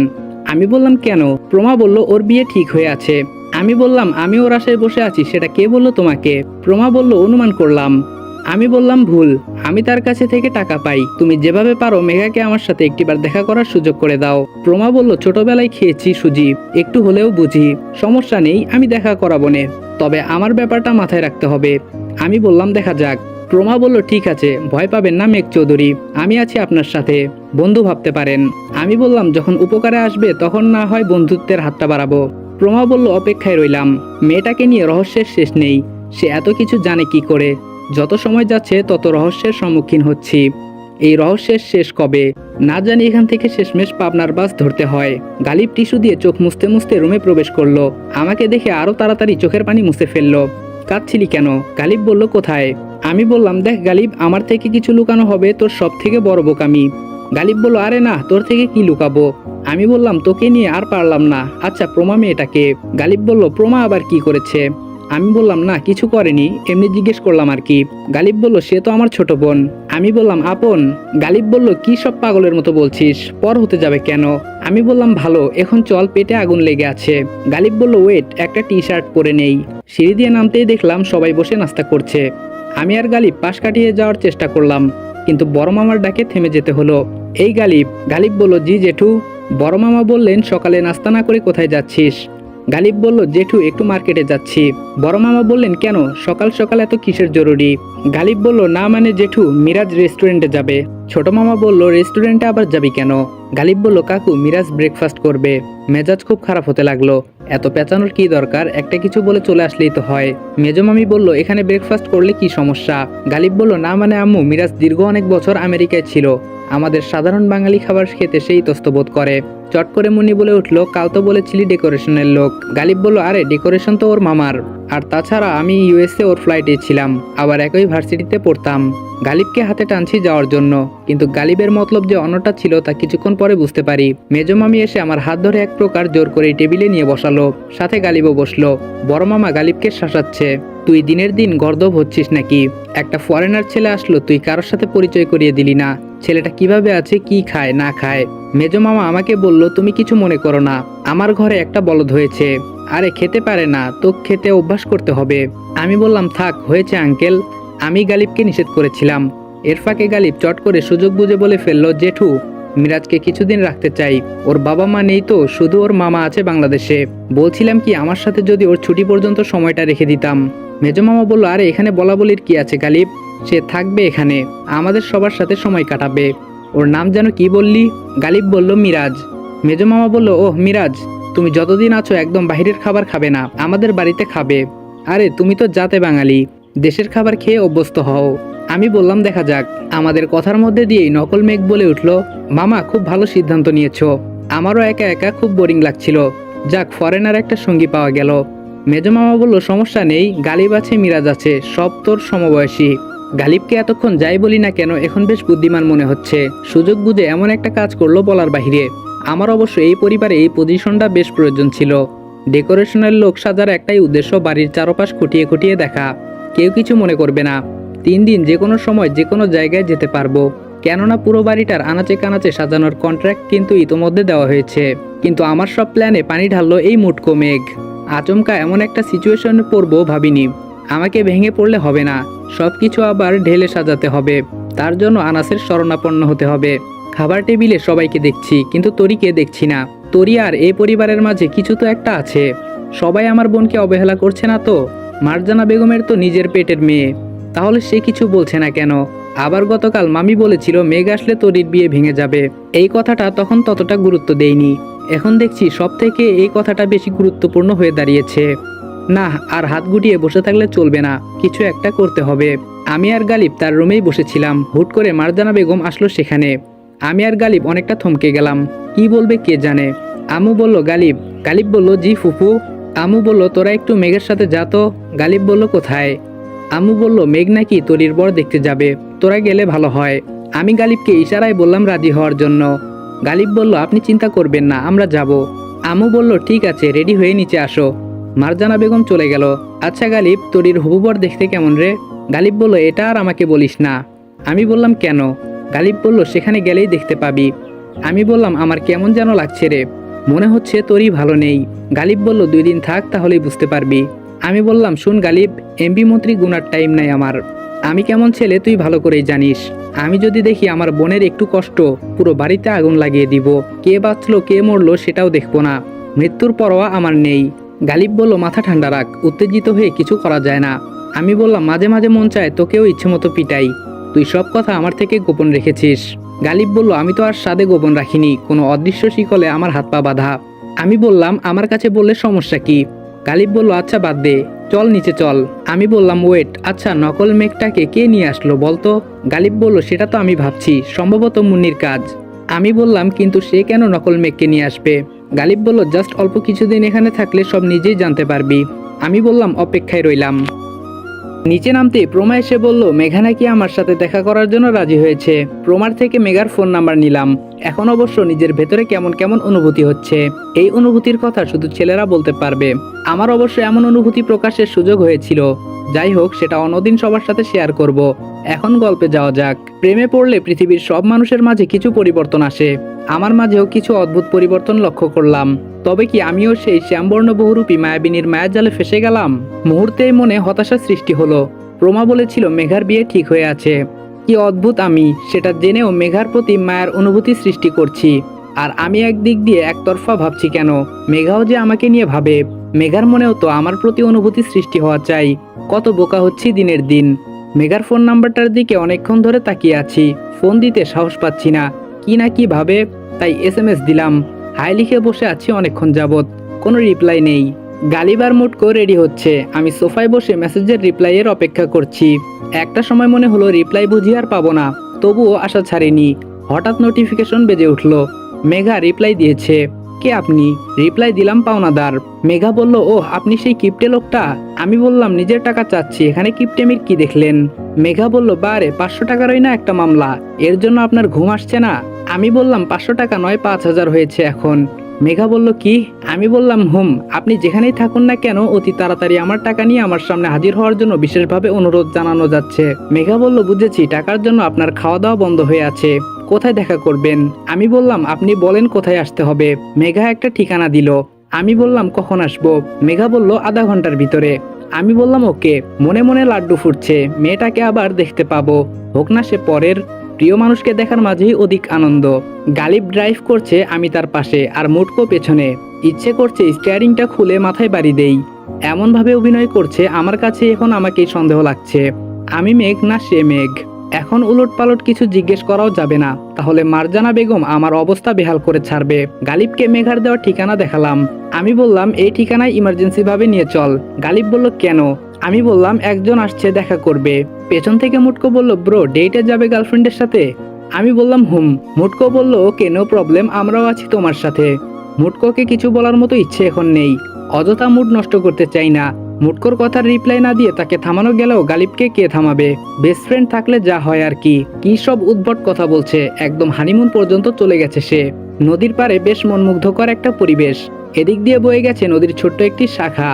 এপার ওপার পারাপারের জন্য রয়েছে অসংখ্য নৌকা। বিকেলবেলা আসতে পারলে বেশ ভালো হতো। সময় অতিক্রম করে আধা ঘন্টা অতিবাহিত হতে লাগলো, কিন্তু কারো আসার নাম নিশানা নেই। গালিব তো কখন থেকে বলতে শুরু করেছে আজকে আর আসবে না, কিন্তু মোটু কিছু বলেনি। সময় আস্তে আস্তে অতিবাহিত হতে লাগলো। অনেকগুলো মেসেজ দিলাম, কোনো রিপ্লাই নেই। এখান থেকে নাকি বেশি দূর নয় পাত্রের বাড়ি, তাই গালিব আর মুটকুকে পাঠিয়ে দিলাম।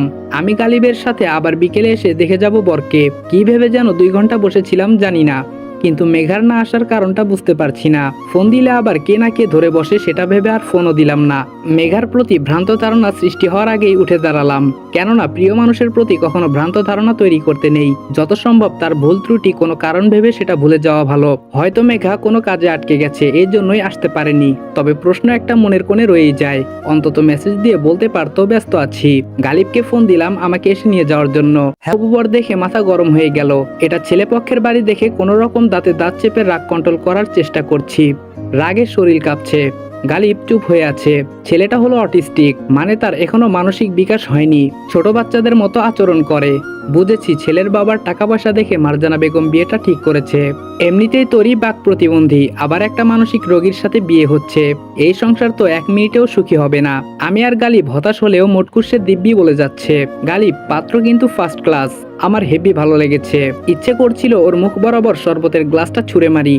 গালিব বুঝতে পারে আমার অবস্থা। গালিব ততক্ষণে আমার হাতটা ধরে ফেলে। শালা মোটা, চোখে দেখে না এটা নাকি ফার্স্ট ক্লাস পাত্র? রাখ, আগে বিয়েটা ভাঙ্গি। তোর মুখোশ যদি আমি প্লাস দিয়ে টেনে টেনে না খুলছি তাহলে আমি আসাদুজ্জামানের ছেলে না। পকেটে মোবাইল বেজে উঠলো। রাগটা সংযত করে মোবাইলটা পকেট থেকে বের করলাম। দেখলাম মেঘার নাম্বার থেকে ফোন এসেছে। সাথে সাথে সুইচ অফ করে দিলাম। এই মেঘ এত ভেসে আসেনি যে একটা মেয়ে তাকে আঙ্গুলের ইশারায় নাচাবে আর সে নাচবে। এমনি মন মেজাজ ভালো না।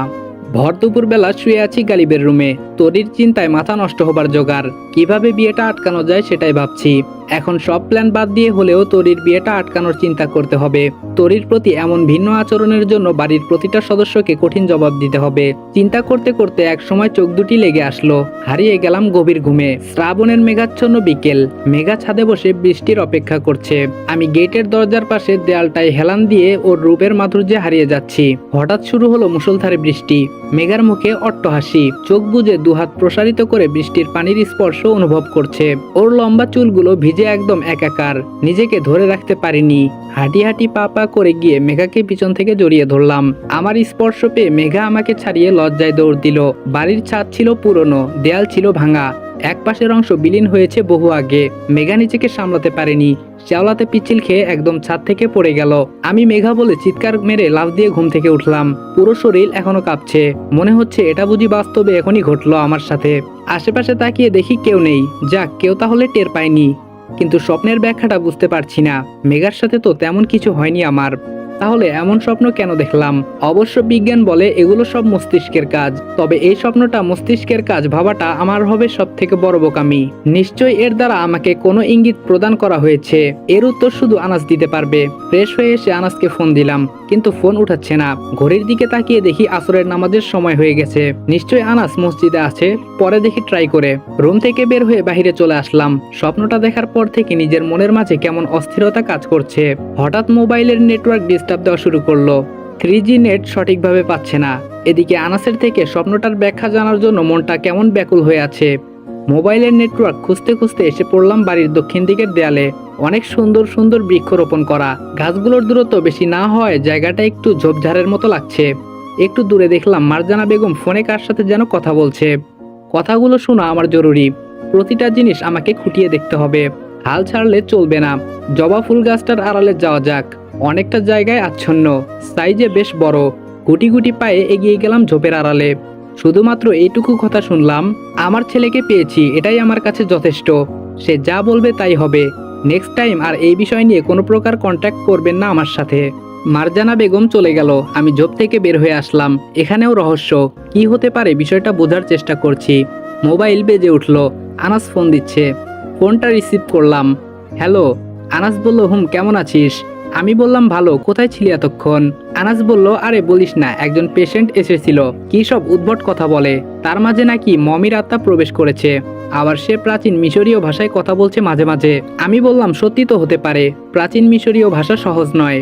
আনাস বলল, তুই একজন আর্কিটেকচার, তুই কি বুঝবি সাইকোলজির প্রবলেম? আমি বললাম, আচ্ছা এর ব্যাখ্যাটা কি বলতো? আনাস বলল, শুন, মানুষ যখন কোনো জিনিস নিয়ে অতিরিক্ত চিন্তা করে তখন সেটা তার মস্তিষ্কে বেঁধে যায়। সে এটা নিয়ে বিভিন্ন উদ্ভট চিন্তা ভাবনা করে। এক সময় যখন তার লিমিট ক্রস করে ফেলে তখন সে মানসিক রোগী হয়ে যায়। তার মস্তিষ্কে শুধু সেই চিন্তাগুলো সেভ হয়ে যায়। এর জন্য বারবার সে শুধু এই কথাগুলো বলে। রাস্তাঘাটে যে পাগলগুলো আছে দেখবি একজনের পাগলামির স্টাইল অন্যজনের সাথে মিলে না। তার আচরণ যেরকম লক্ষ্য করবি মনে করবি সে এক সময় এই বিষয়টা নিয়ে গভীর চিন্তায় মগ্ন থাকতো, তবে বংশগত হলে ভিন্ন কথা। আমি বললাম, তাহলে সে প্রাচীন মিশরীয় ভাষা কিভাবে বলছে? আনাস বলল, ওই যে সে প্রাচীন মিশর নিয়ে সম্ভবত কৌতূহলী ছিল, সেজন্য সে মিশরের ইতিহাস বেশি পড়েছে এবং শখের বসে ভাষাগুলো রপ্ত করতে চেয়েছিল। এক সময় বিষয়টা অতিরিক্ত হয়ে যায়। ব্যাস এইটুকুই। আমি বললাম, তাহলে এর চিকিৎসা কি? আনাস বলল, মানসিক হসপিটাল। কিছুদিন থাকলেই এর প্রভাব কেটে যাবে। আমি বললাম, ভাবছিলাম তোকে সদ্য দেখা একটা স্বপ্নের কথা বলবো। তোর চিকিৎসা পদ্ধতি পছন্দ হচ্ছে না। আনাস বলল, আচ্ছা তোর জন্য ভিন্ন চিকিৎসার ব্যবস্থা করব। আমি বললাম, শুন, আমি একটু আগে ঘুমিয়েছিলাম, স্বপ্নে দেখলাম মেঘার পরিচয়টা সংক্ষেপে বলে স্বপ্নটা বললাম। তোর কাছে কি এই স্বপ্নের কোনো ব্যাখ্যা আছে? আনাস বলল, বেশি নেই, কয়েকশো ব্যাখ্যা হবে মাত্র। আমি বললাম, আরে আমি সিরিয়াস ম্যান। আনাস বলল, তুই মেঘাকে নিয়ে অতিরিক্ত চিন্তা করছিস, এই জন্য। সমস্যা নেই, আমি একটু ব্যস্ত আছি, সময় মতো পৌঁছে যাব। তোর যত সমস্যা আছে দেখব। আমি বললাম, আমার কাছে মনে হচ্ছে এটা কোনো প্যারানর্মাল ঘটনা। আনাস বলল, আচ্ছা আমাকে 2 দিন সময় দে, আমি ভালোভাবে খতিয়ে দেখছি এর কোনো বিশেষ ব্যাখ্যা পাওয়া যায় কিনা। আমি বললাম, ওকে।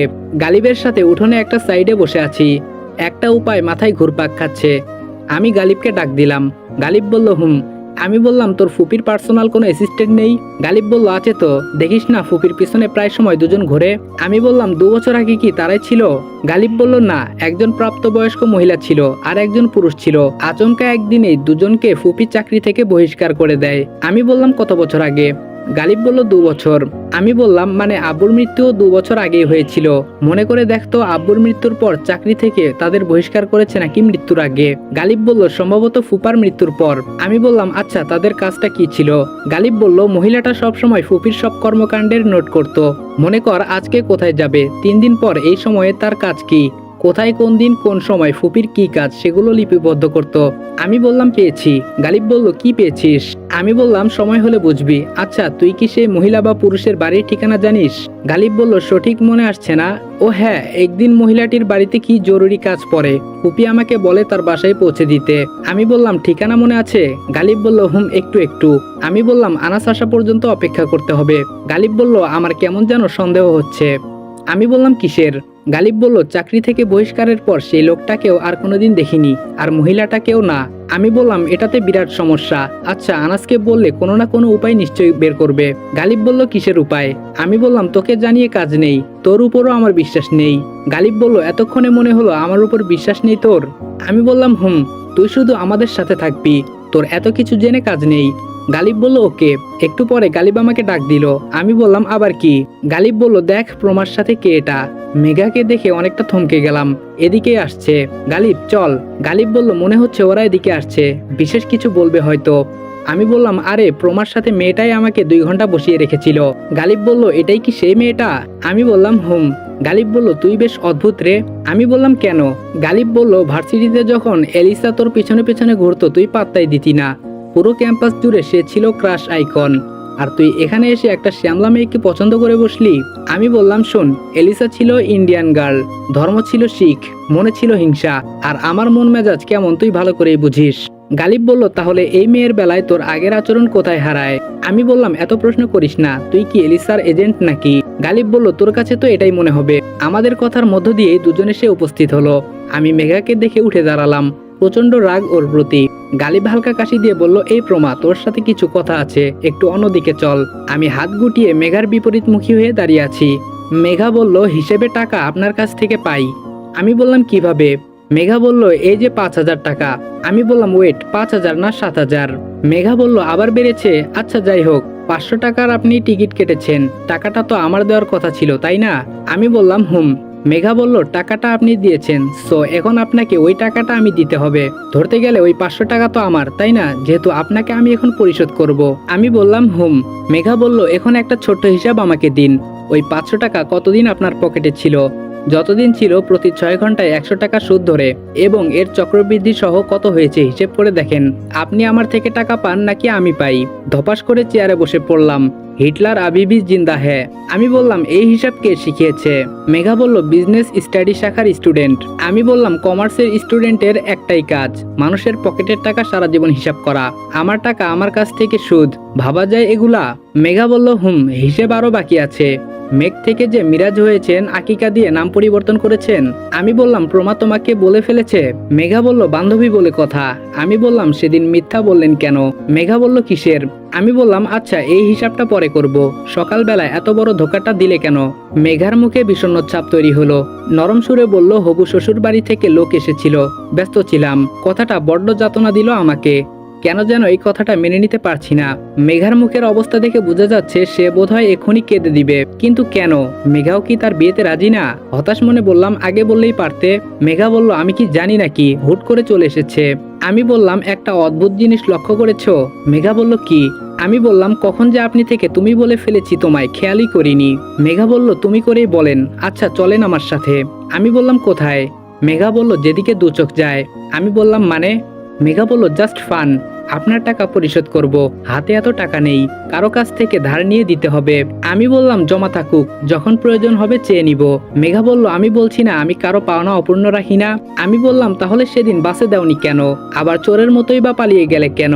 মেঘা বলল সেদিন সেখানে আমার হবু বর ছিল, গাড়ি থেকে নামার সাথে সাথে সে আমাকে রিসিভ করে, আপনার সাথে যদি দেখতো তাহলে। আমি বললাম তাহলে কি? মেঘা বলল কিছু না। আমি বললাম তুমি বোধহয় তোমার বিয়েতে রাজি না তাই না? মেঘা ঘাড় নেড়ে হ্যাঁ সম্মতি জানালো। আমি বললাম কেন, পছন্দের মানুষ আছে? মেঘা বলল আকাশের চাঁদ ছোঁয়া যায় না, তার উপস্থিতি অনুভব করা যায়। আমি বললাম মানে? মেঘা বলল কিছু না, চলেন আমার সাথে একটু। আমি বললাম কোথায়? মেঘা বলল ডিঙ্গিতে করে শাপলা তুলবো। আমি বললাম এখানে শাপলা পাওয়া যায় নাকি? মেঘা বলল পাওয়া যায়। আমি বললাম আমার সাথেই বা কেন, হবু বরকে ফোন দাও। মেঘা বলল না মানে আপনি শহুরের ছেলে, কখনো ডিঙ্গিতে করে শাপলা তুলেছেন কি না, চলুন, অনুভূতিটা মন্দ না। আমি বললাম না, যাব না, সাপ বিচ্ছু থাকবে, পরে আরেক সমস্যা, আমার যখন ইচ্ছে হবে গালিবকে সাথে নিয়ে যাব। মেঘা বলল ওহ ঠিক আছে। একটু নীরব থাকার পর বললাম নৌকাতে চড়ার বেশি শখ নাকি? মেঘা বলল কিন্তু কেউ নিয়ে যায় না, ভাইয়ারা শুনলে বকা দেয়। আমি বললাম এখন কেউ দেখবে না? মেঘা বলল না, এপারে কেউ পরিচিত নেই, তরির বিয়ের নাম করে এসেছি, বিয়ে পর্যন্ত আছি। আমি বললাম সাথে গালিবকে নিয়ে নেই। মেঘা বলল না। আমি বললাম কেন? মেঘা বলল আপনার সাথে ঘুরবো। আমি বললাম দেখা যাবে, মেজাজ গরম হলে তোমাকে ডিঙ্গিতে ফেলে দিলাম, গালিব থাকলে তো আটকাতে পারবে। মেঘা বলল আপনি যদি ফেলেও দেন আপনি আবার তুলবেন, রাগী মানুষের মনে মায়া বেশি। আমি বললাম মায়া বেশি, তবে সবার জন্য নয়, শুধু পরিচিতদের জন্য। মেঘা বলল সেদিন বাসেও কি আমি আপনার পরিচিত ছিলাম? আমি বললাম বাদ দাও, চলো তো।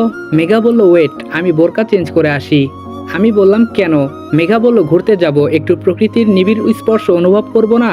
আমি বললাম বোরকাটাই বেটার, পর্দা হচ্ছে, না হয় গুনাহ হবে। মেঘা বলল আপনি কি জানেন মানুষ জেনে শুনে গুনাহ করে বেশি? আমি বললাম তবে নিজেকে সর্বদা সতর্ক রাখলে ক্ষতি কি, একটু হলেও তো পাপ কমবে। মেঘা বলল আচ্ছা, সিগারেটের প্যাকেটে যখন লেখা থাকে ধূমপান ক্যান্সারের কারণ, সেটা দেখেও কেন মানুষ সিগারেট খায়? আমি বললাম পর্দা আর সিগারেট এক নয়। মেঘা বলল আপনার সাথে থেকে করি না একটু গুনাহ, পরে তাওবা পরে নিব। আমি বললাম তাওবা পড়ার আগেই যদি ওপারের ডাক চলে আসে? মেঘা বলল আপনার মতো ভাবলে পৃথিবীতে একটাও খারাপ কাজ হতো না। আমি বললাম পৃথিবীতে খারাপ কাজ না হলে ভালো কাজের মূল্য বোঝা যায় না। মেঘা বলল সেটা অবশ্য ঠিক, তবে ইচ্ছে করে না করাই বেটার। ভেবেছিলাম অভিমান করব মেঘার উপর, কিন্তু ওর মায়াবী মুখের পানে চেয়ে আমার সব অভিমান ভেঙে চূর্ণ বিচূর্ণ হয়ে গেছে। মেঘাও বোধ হয় আমাকে পছন্দ করে, ওর অনেক আচরণ অবশ্য এটা প্রমাণ করেছে, কিন্তু কোথায় যেন আটকে পড়ে আছে সে। হয়তো বিয়ে ঠিক হয়ে আছে, এই জন্য বলতে পারছে না। কি করা যায় সেটাই ভাবছি। মেঘাকে প্রপোজ করব? না, আবার যদি রিজেক্ট করে দেয় লজ্জা পাবো। মেয়েদের মতিগতি বোঝা বড় দায়। হয়তো মেঘার আচরণ সবার সাথে এমন। সেদিন বাসেই তো বলেছিল সে মিশুক স্বভাবের, সবার সাথে খুব সহজে মিশে। আমি অযথা শুধু শুধু ভাবছি মেঘাকে নিয়ে। মেঘা রেডি হয়ে আসার আগেই গালিব কোথা থেকে যেন হন্তদন্ত করে ছুটে এসে বলল একটা সুখবর আছে। আমি বললাম কি? মেঘা বলল সেই মহিলাটির বাড়ির ঠিকানা পাওয়া গেছে। আমি বললাম কোন মহিলার? গালিব বলল ওই যে ফুপির বিয়ে ছিল না। আমি বললাম ও, সে থাকে সেই ঠিকানায়? গালিব বলল কি বলবো, ঘটনা একদম নাজেহাল। আমি বললাম মানে? গালিব বলল সেই মহিলাটি নাকি চাকরি থেকে রিটায়ার্ড হওয়ার 2 দিন পর খুন হয়। আমি বললাম ওহ মাই গড। গালিব বলল আরেকটু বাকি আছে। আমি বললাম আবার কি? গালিব বলল তার ঠিক 1 দিন পর পুরুষ যে পিএস ছিল সেও আত্মহত্যা করে। আমি বললাম তুই এসব জানলি কি করে? গালিব বলল আমার সাথে চল। আমি বললাম এখনই? গালিব বলল আমি বললাম মেঘাকে নিয়ে এক জায়গায় যাব। গালিব বলল জাস্ট 1 মিনিট। আমি গালিবের সাথে চললাম, কে জানে আবার কি দেখাবে। গালিব বলল এই থানার এসআই আছে না? আমি বললাম গালিব বলল উনি আমার এক বেস্ট ফ্রেন্ডের বড় ভাই, উনি গত 4 বছর ধরে এই থানায় আছে, সপ্তাহে কমপক্ষে 5 বার এই বাড়িতে আসে, অবশ্য ফুপির কাজের জন্যই আসে। ওনাকে জিজ্ঞেস করেছিলাম ফুপির পুরনো পিএ আর পিএস এর কথা, তারপর উনি বলে তাদের মৃত্যুর কথা। আমি বললাম আচ্ছা খুনিকে ধরতে পেরেছিল কিনা বলেনি? গালিব বলল পারেনি, তাদের পরিবার থেকেও কেউ এই বিষয়ে গুরুত্ব দেয়নি আর উপযুক্ত প্রমাণও পাওয়া যায়নি। আমি বললাম আমার কাছে সব হিসেব এখন পানির মতো ক্লিয়ার। গালিব বলল কিসের হিসাব? আমি বললাম 2 বছর আগে যখন আম্মু আব্বুর কাছে যায় তখন নিশ্চয়ই তার পিএস আর পিএ সাথে ছিল, না হয় জানতো যে আম্মু ঢাকায় আব্বুর কাছে যাবে, আর সেদিন আম্মু আব্বুকে কোনো কারণবশত হত্যা করে। আই এম শিওর সেই পিএস আর পিএ ঘটনাটি জানতো। তখন আম্মু বুদ্ধি করে দুজনকে একদিনে চাকরি থেকে বহিষ্কার করে, তারপর দুজনকেই নিখুঁত কোনো প্ল্যান করে মেরে ফেলে। গালিব বলল একটা মার্ডার চাপা দিতে আরো 2টি মার্ডার? আমি বললাম গালিব বলল তবুও অনুমানের উপর কিছু বলা ঠিক না। আমি বললাম এই জন্যই ওদের দুজনের বাড়িতে যাওয়া লাগবে। গালিব বলল ঠিক আছে, আগে বিয়ের ঝামেলা শেষ হোক। আমি বললাম বিয়ে হলে তো? গালিব বলল বিয়ে কিভাবে আটকিয়ে রাখবি? আমি বললাম দেখি না কি করা যায়। গালিব বলল ওই যে দেখ পুলিশের ড্রেসের লোকটা। আমি বললাম উনি? গালিব বলল আমি বললাম ওনাকেও হাতে রাখলাম, এখন আমি এক জায়গায় যাব। গালিব বলল কোথায় যাবি? আমি বললাম বলবো না। গালিব বলল বুঝেছি, আচ্ছা যা, তবে সাবধানে। আমি বললাম ওকে। গালিব বলল আর শোন। আমি বললাম কি? গালিব বলল মোটুর বিয়ের কথা চলছে। আমি বললাম বলিস কি, শালা বংশ বিস্তারও করবে নাকি? গালিব বলল কি জানি। আমি বললাম ওর এমন অবস্থা করব বংশ বিস্তার করার ক্ষমতা হারিয়ে ফেলবে। গালিব বলল বলাটা সহজ। আমি বললাম করেও দেখাবো। আচ্ছা পরে কি হয় আমাকে বলিস। গালিব বলল ওকে। আমি মেঘাকে বললাম এই শাড়ি পরলে কখন? মেঘা বলল বাড়ি থেকে পরে এসেছিলাম। আমি বললাম তোমার হাজবেন্ডের কপাল খারাপ। মেঘা বলল কেন? আমি বললাম, অধিকাংশ ছেলেরা অপেক্ষায় থাকে তার বউকে সে নিজের হাতে শাড়ি পরিয়ে দিবে, তুমি তো দেখছি শাড়ি পরায় এক্সপার্ট। মেঘা বলল, সমস্যা কি, বিয়ের পর না হয় শাড়ি পরতে না পারার ভান ধরবো? আমি বললাম, তাও ঠিক, ভালোবাসা আদায় করার ইচ্ছে থাকলে যে কোনো পন্থাই অবলম্বন করা যায়। মেঘা বলল, আপনি দেখছি এসবে অভিজ্ঞ। আমি বললাম, না, 2 দিন হলো নিজের মাঝে কবি কবি ভাব লক্ষ্য করছি। মেঘা বলল, আপনি যে টাইপের মানুষ এটা তো কোনোভাবে সম্ভব না। আমি বললাম, আমি কি বেশি খারাপ? মেঘা বলল, সেটা জানি না, তবে কবি হতে হলে কোমল হৃদয়ের একটা মন লাগে। আমি বললাম, ভুল। মেঘা বলল, কিভাবে? আমরা সাধারণত যে পেশায় বা যেভাবে দিন পার করি সেভাবেই জীবনটা পার করি, কিন্তু রাইটাররা তার ভিন্ন। সে যে সময় যেই উপন্যাস কিংবা গল্প লিখে সে সময় ওই রকম চরিত্রের ভিতরে প্রবেশ করে, গিরগিটির মতো আর কি। তাই রাইটারদের লেখা পড়ে তার বাস্তবটা কিংবা তার চরিত্র সে কিরকম ভাবা বোকামি ছাড়া কিছুই না। মেঘা বলল, বুঝেছি, আপনি রাইটার না দেখে রাইটারদের নামে দুর্নাম ছড়াচ্ছেন। আমি বললাম, বুঝের মানুষকে বোঝানো বেশ কষ্টের। আচ্ছা, শাপলা বিল কোথায়? মেঘা বলল, আর 1 মিনিট হাঁটলেই হবে। পশ্চিম আকাশে সূর্য হেলে পড়েছে সেই কখন, এখন ক্রমশ সে লাল বর্ণ ধারণ করছে। একটা ছোট ডিঙ্গি নৌকার সন্ধ্যা পর্যন্ত ভাড়া করলাম।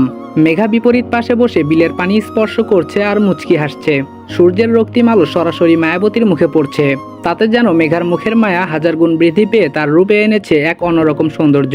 খোলা কেশে এমন মায়াবতীকে দেখলে পাগল হবে না এমন যুবক এই দেশে পাওয়া দুষ্কর। তাজমহলের রং যেমন সূর্যের আলোর সাথে পরিবর্তন হয়, তেমন এই মেয়ের চেহারার বিভিন্ন সময় বিভিন্ন আকৃতি ধারণ হয়। খুব ইচ্ছে করছে একটা শাপলা ফুল ওর কানে গুজে দিয়ে বলি, শাপলা ফুলটা চেয়ে আছে তোমার পানে। তাই তাকে একটা উপযুক্ত স্থানে বসিয়ে দিয়ে ধন্য করলাম, কিন্তু বিকেল বেলা তাই একটা শাপলাও ফুটন্ত পেলাম না। মেঘা বলল, একটু দূরে পদ্মবিল আছে, যাবেন? আমি বললাম, কতক্ষণ লাগবে? মেঘা বলল, 10 মিনিটের মতো লাগবে। এই প্রথম সামনে থেকে পদ্মবিল দেখলাম, এ যেন এক অন্যরকম দৃশ্য, প্রকৃতির অপরূপ নিদর্শন। মেঘা হতাশ মনে বলে উঠল, ইচ্ছে করছে কি জানেন? আমি বললাম, কি ইচ্ছে করছে? মেঘা বলল, এই বিল ধরেই অজানা কোথাও হারিয়ে যাই, যেখানে থাকবে না কড়া শাসন, কেউ আমার ইচ্ছেগুলোতে বাধা হয়ে দাঁড়াবে না, যেখানে আমার অনুভূতিগুলো নিজের ইচ্ছা মতোই চলবে, সামনে থেকে পথ আগলে কেউ দাঁড়াবে না।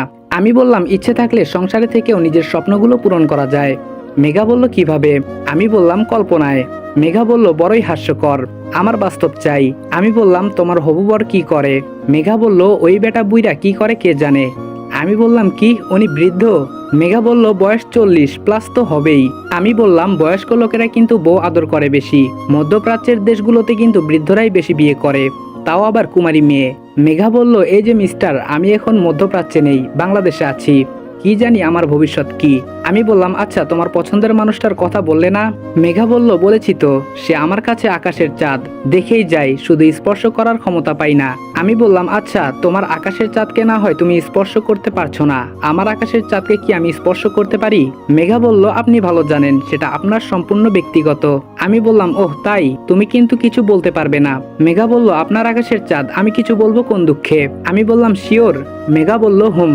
আমি পাশ থেকে একটা পদ্ম ফুল নিয়ে উঠে দাঁড়ালাম, এই সুযোগ কোনোভাবেই মিস করা যাবে না। আমাকে উঠতে দেখে মেঘা আমার দিকে বড় বড় চোখ করে তাকালো, মুখের মাঝে বিস্ময়কর ছাপ, এক হাতে বৈঠা আর অন্য হাতে একটা পদ্ম ফুল। ধীরে ধীরে বিপরীত পাশে গেলাম। মেঘা বলল, আপনি এখানে কেন? আমি বললাম, চুপ। মেঘা বলল, পড়ে যাব তো। আমি বললাম, একটু সামনে বসো। মেঘা বলল, আমি অন্য প্রান্তে গিয়ে বসি। আমি বললাম, ওয়েট।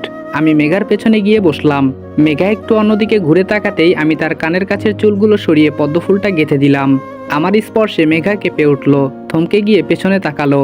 মেঘা বলল, এ কি করছেন আপনি? আমি বললাম, অনুমতি নিয়েই করেছি। মেঘা বলল, আমি আপনাকে কখন অনুমতি দিলাম? আমি বললাম, একটু আগেই তো। মেঘা বলল, তাই বলে আমি বললাম, তুমি সেই মায়াবতী যে আমার কঠিন হৃদয়কে কোমল করেছ। জীবনে বহু নারীর সঙ্গে দেখা হয়েছে, কিন্তু কাউকে মনে ধরেনি। কেন যেন মন চাইছে আমার নিঃসঙ্গ জীবনে তোমাকে সঙ্গী করে অদূর ভবিষ্যতে তোমাকে নিয়ে পথ চলতে। মেঘার চোখে পানি কেন বুঝতে পারলাম না, এক হাত দিয়ে চোখের পানি মুছে বলল, তীরে নিয়ে চলুন। আমি বললাম, আমার কথার জবাব? মেঘা বলল, এটা কখনো হবার নয়। আমি বললাম, কেন? মেঘা বলল, আপনাকে বলেও কোনো লাভ নেই, তীরে নিয়ে চলুন।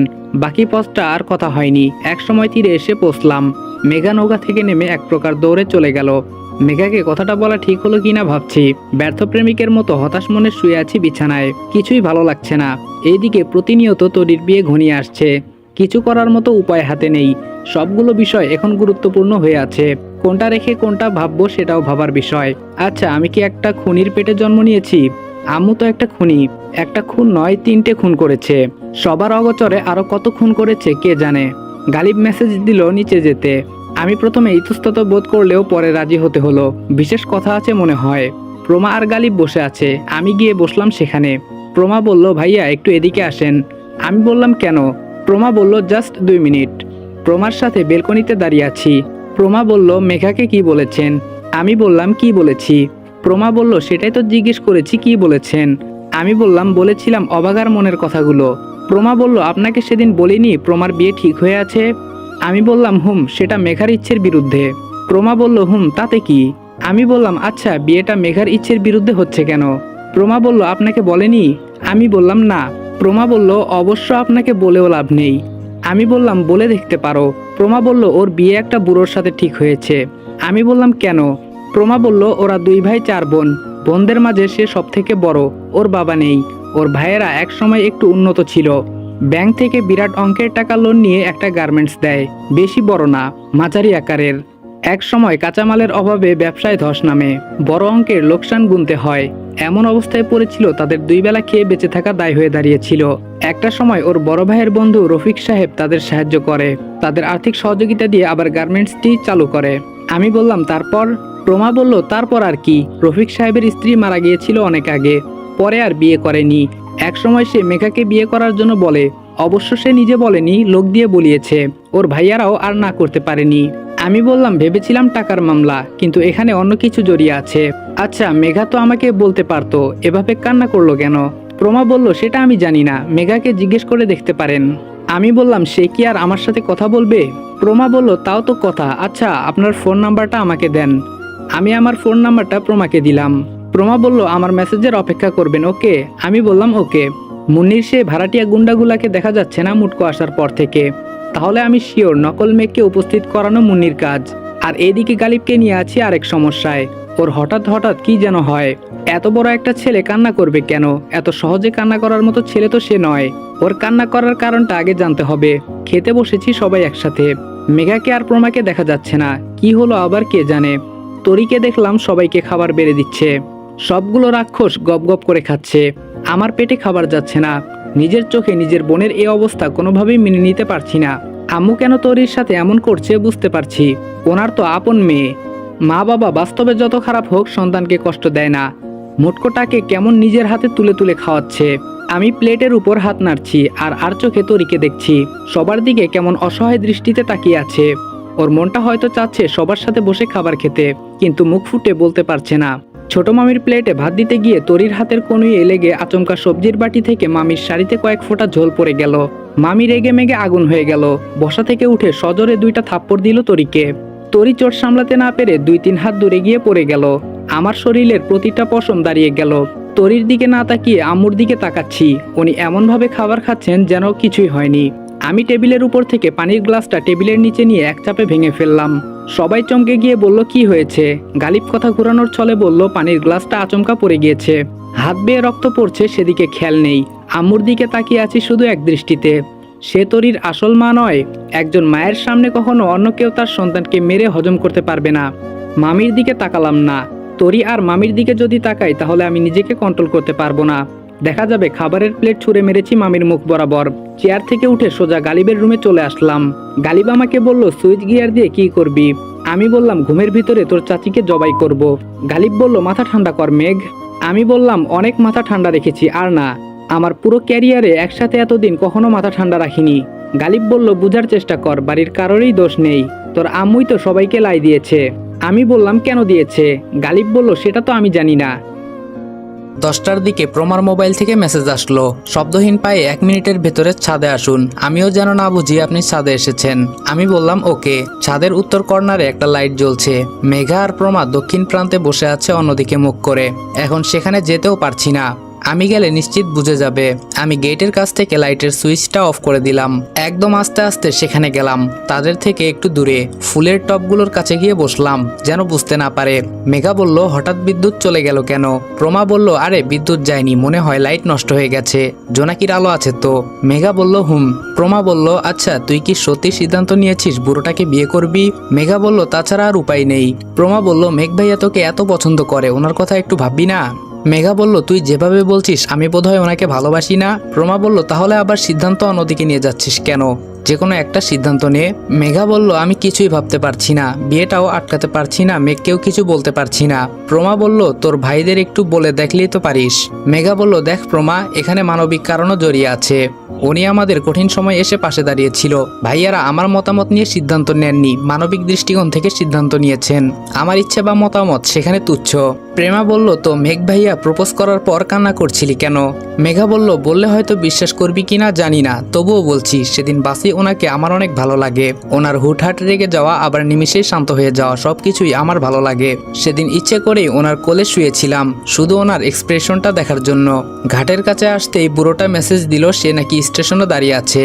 ভেবেছিলাম আর বোধহয় ওনার সাথে দেখা হবে না। ভাগ্যিস তোকে ছবিগুলো পাঠিয়েছিলাম, আবার তোর পূর্ব পরিচিত ছিল, না হয় আজকে বিকেলের মতো কোনো সুন্দর একটা মুহূর্ত আমার জীবনে আসতো না। প্রমা বলল, সব ঠিক আছে, কেঁদেছিলি কেন? মেঘা বলল, আমি কখনো ভাবিনি উনি আমাকে পছন্দ করে। হঠাৎ যখন আমাকে বলে বসলো তখন অনেক অবাক হয়ে গিয়েছিলাম। যখনই আমি আমার মনের কথাগুলো বলতে যাব তখনই বুড়োটার কথা মনে হলো। ওনাকে এত কাছে আর এভাবে পেয়েও হারালাম, সেটা ভাবতেই আমার মনের ভিতরটা দুমড়ে মুচড়ে গেল।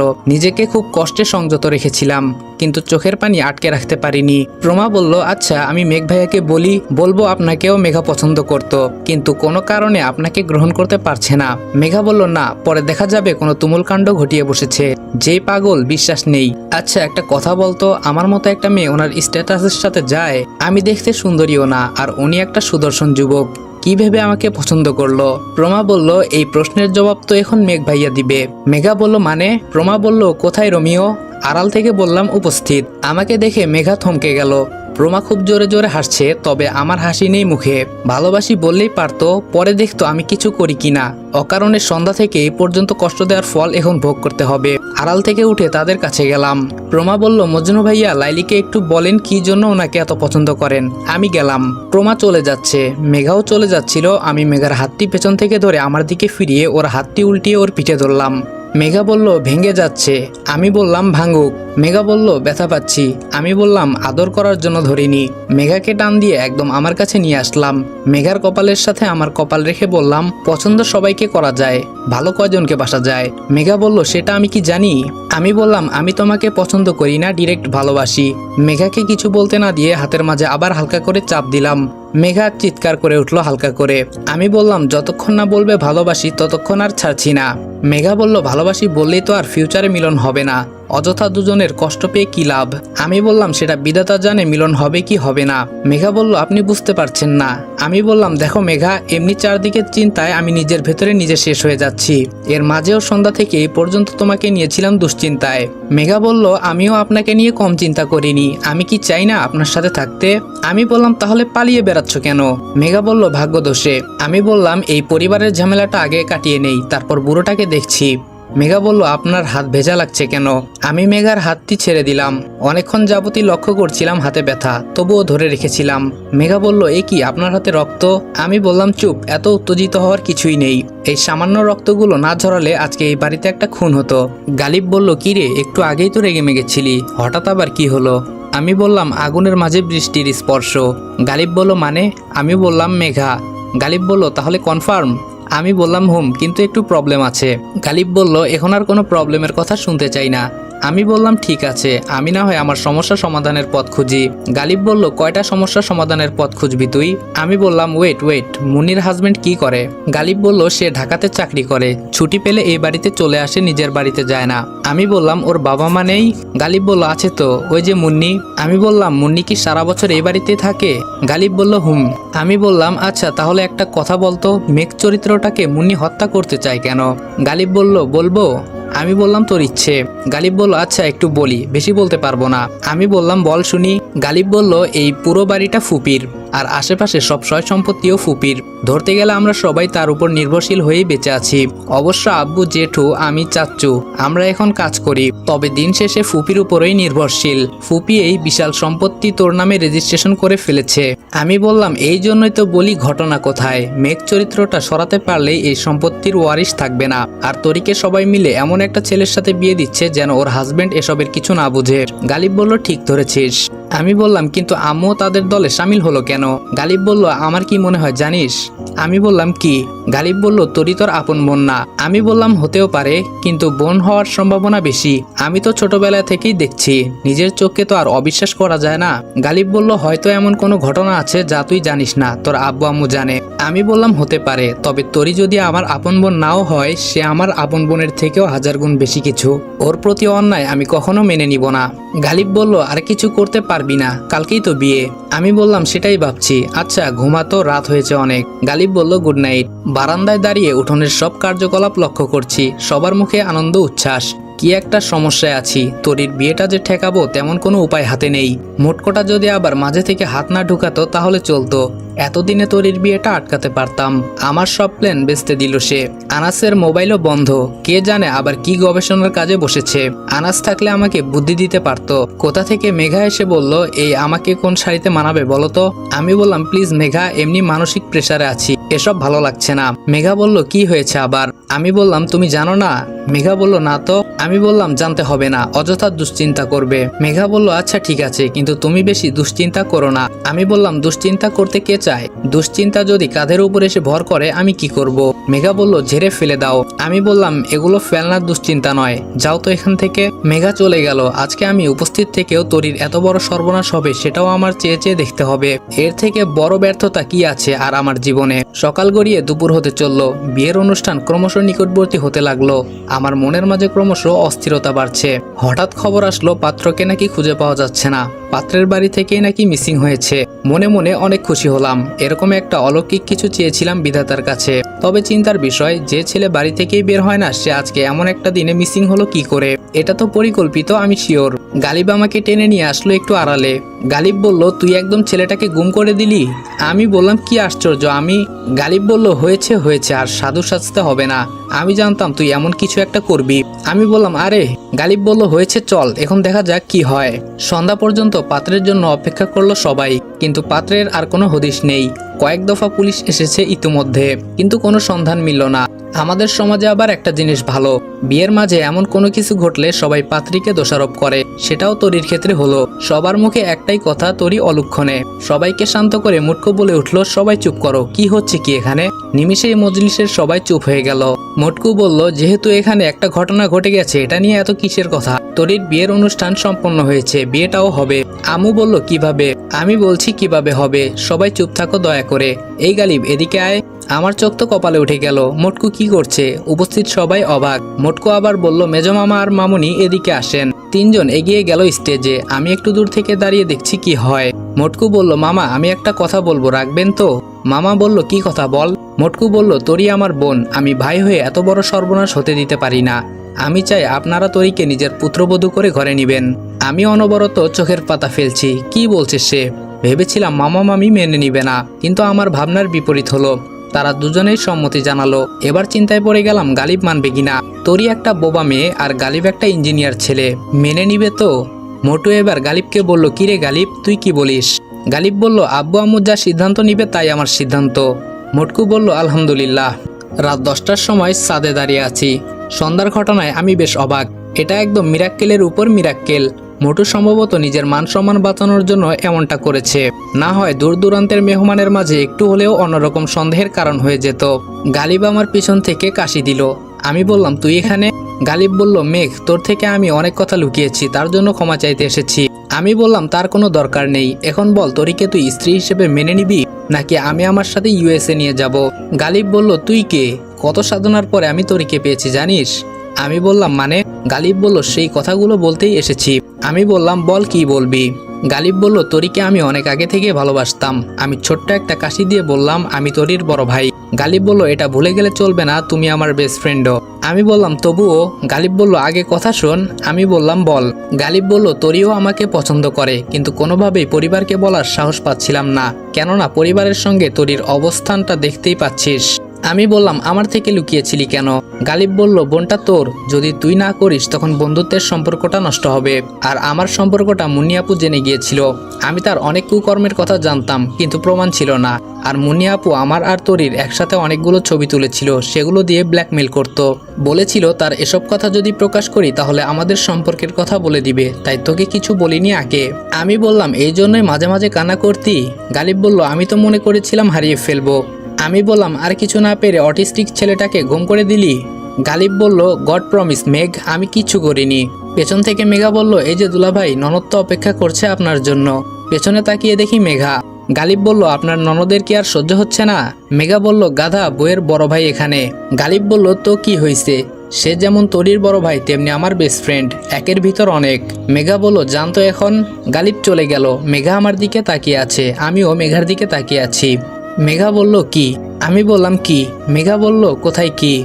আমি বললাম, এভাবে তাকিয়ে আছো কেন? মেঘা বলল, মনে হয় শেষবারের মতো দেখছি, কাল সকালে চলে যাব। আমি বললাম, শেষবার মানে কি? মেঘা বলল, কিছু করতে না পারলে শেষবারই তো। আমি বললাম, কে বলেছে কিছু করব না? যেটা নিয়ে চিন্তায় ছিলাম সেই চিন্তাটা তো কেটেছে। মেঘা বলল, অপেক্ষায় রইলাম কি করতে পারো সেটা দেখার। পরের দিন আনুমানিক রাত 11টার দিকে আমাকে চিলেকোঠার রুমটায় থাকার ব্যবস্থা করে দেওয়া হয়েছিল। অবশ্য আমিই বলেছিলাম। আমি রুমে শুয়েছিলাম। হঠাৎ গালিব দৌড়ে আসলো আমার রুমে। হাঁপাতে হাঁপাতে বলল, তুই এটা কি করলি? আমি বললাম, আমি আবার কি করলাম? গালিব বলল, ছোট মামি, ছোট মামির। আমি বললাম, কি ছোট মামির? গালিব বলল, ডান হাতটা একেবারেই কেটে দিলি। আমি বললাম, হোয়াট? গালিব বলল, কিভাবে পারলি এটা? আমি বললাম, বলছিস কি এসব? গালিব বলল, আমি কিছুই ভাবতে পারছি না। আমি বললাম, গালিব বিশ্বাস কর, আমি কিছুই করিনি, আমার মৃত বাবার কসম। গালিব বলল, তাহলে কে করলো? আমি বললাম, মামি এখন কোথায়? গালিব বলল, জেলা হসপিটালে নিয়ে যাওয়া হচ্ছে। আমি বললাম, দুপুরে তরির বর মিসিং হওয়া আর এখন এই ঘটনা বেশ চিন্তায় ফেলে দিল। গালিব বলল, আমার মনে হয় আমাদের অগোচরে কোনো তৃতীয় পক্ষ তরির হয়ে কাজ করছে। আমি বললাম, আমার মাথায় কিছু আসছে না। একটা চিন্তা শেষ হতে না হতেই আরেক চিন্তা এসে মাথায় ঢুকলো। চল হসপিটালে চল, মামিকে দেখতে যেতে হবে। গালিব বলল, ওয়েট, আমার ইতোমধ্যে একজনকে সন্দেহ হচ্ছে। আমি বললাম, কাকে? গালিব বলল, চল আমার সাথে।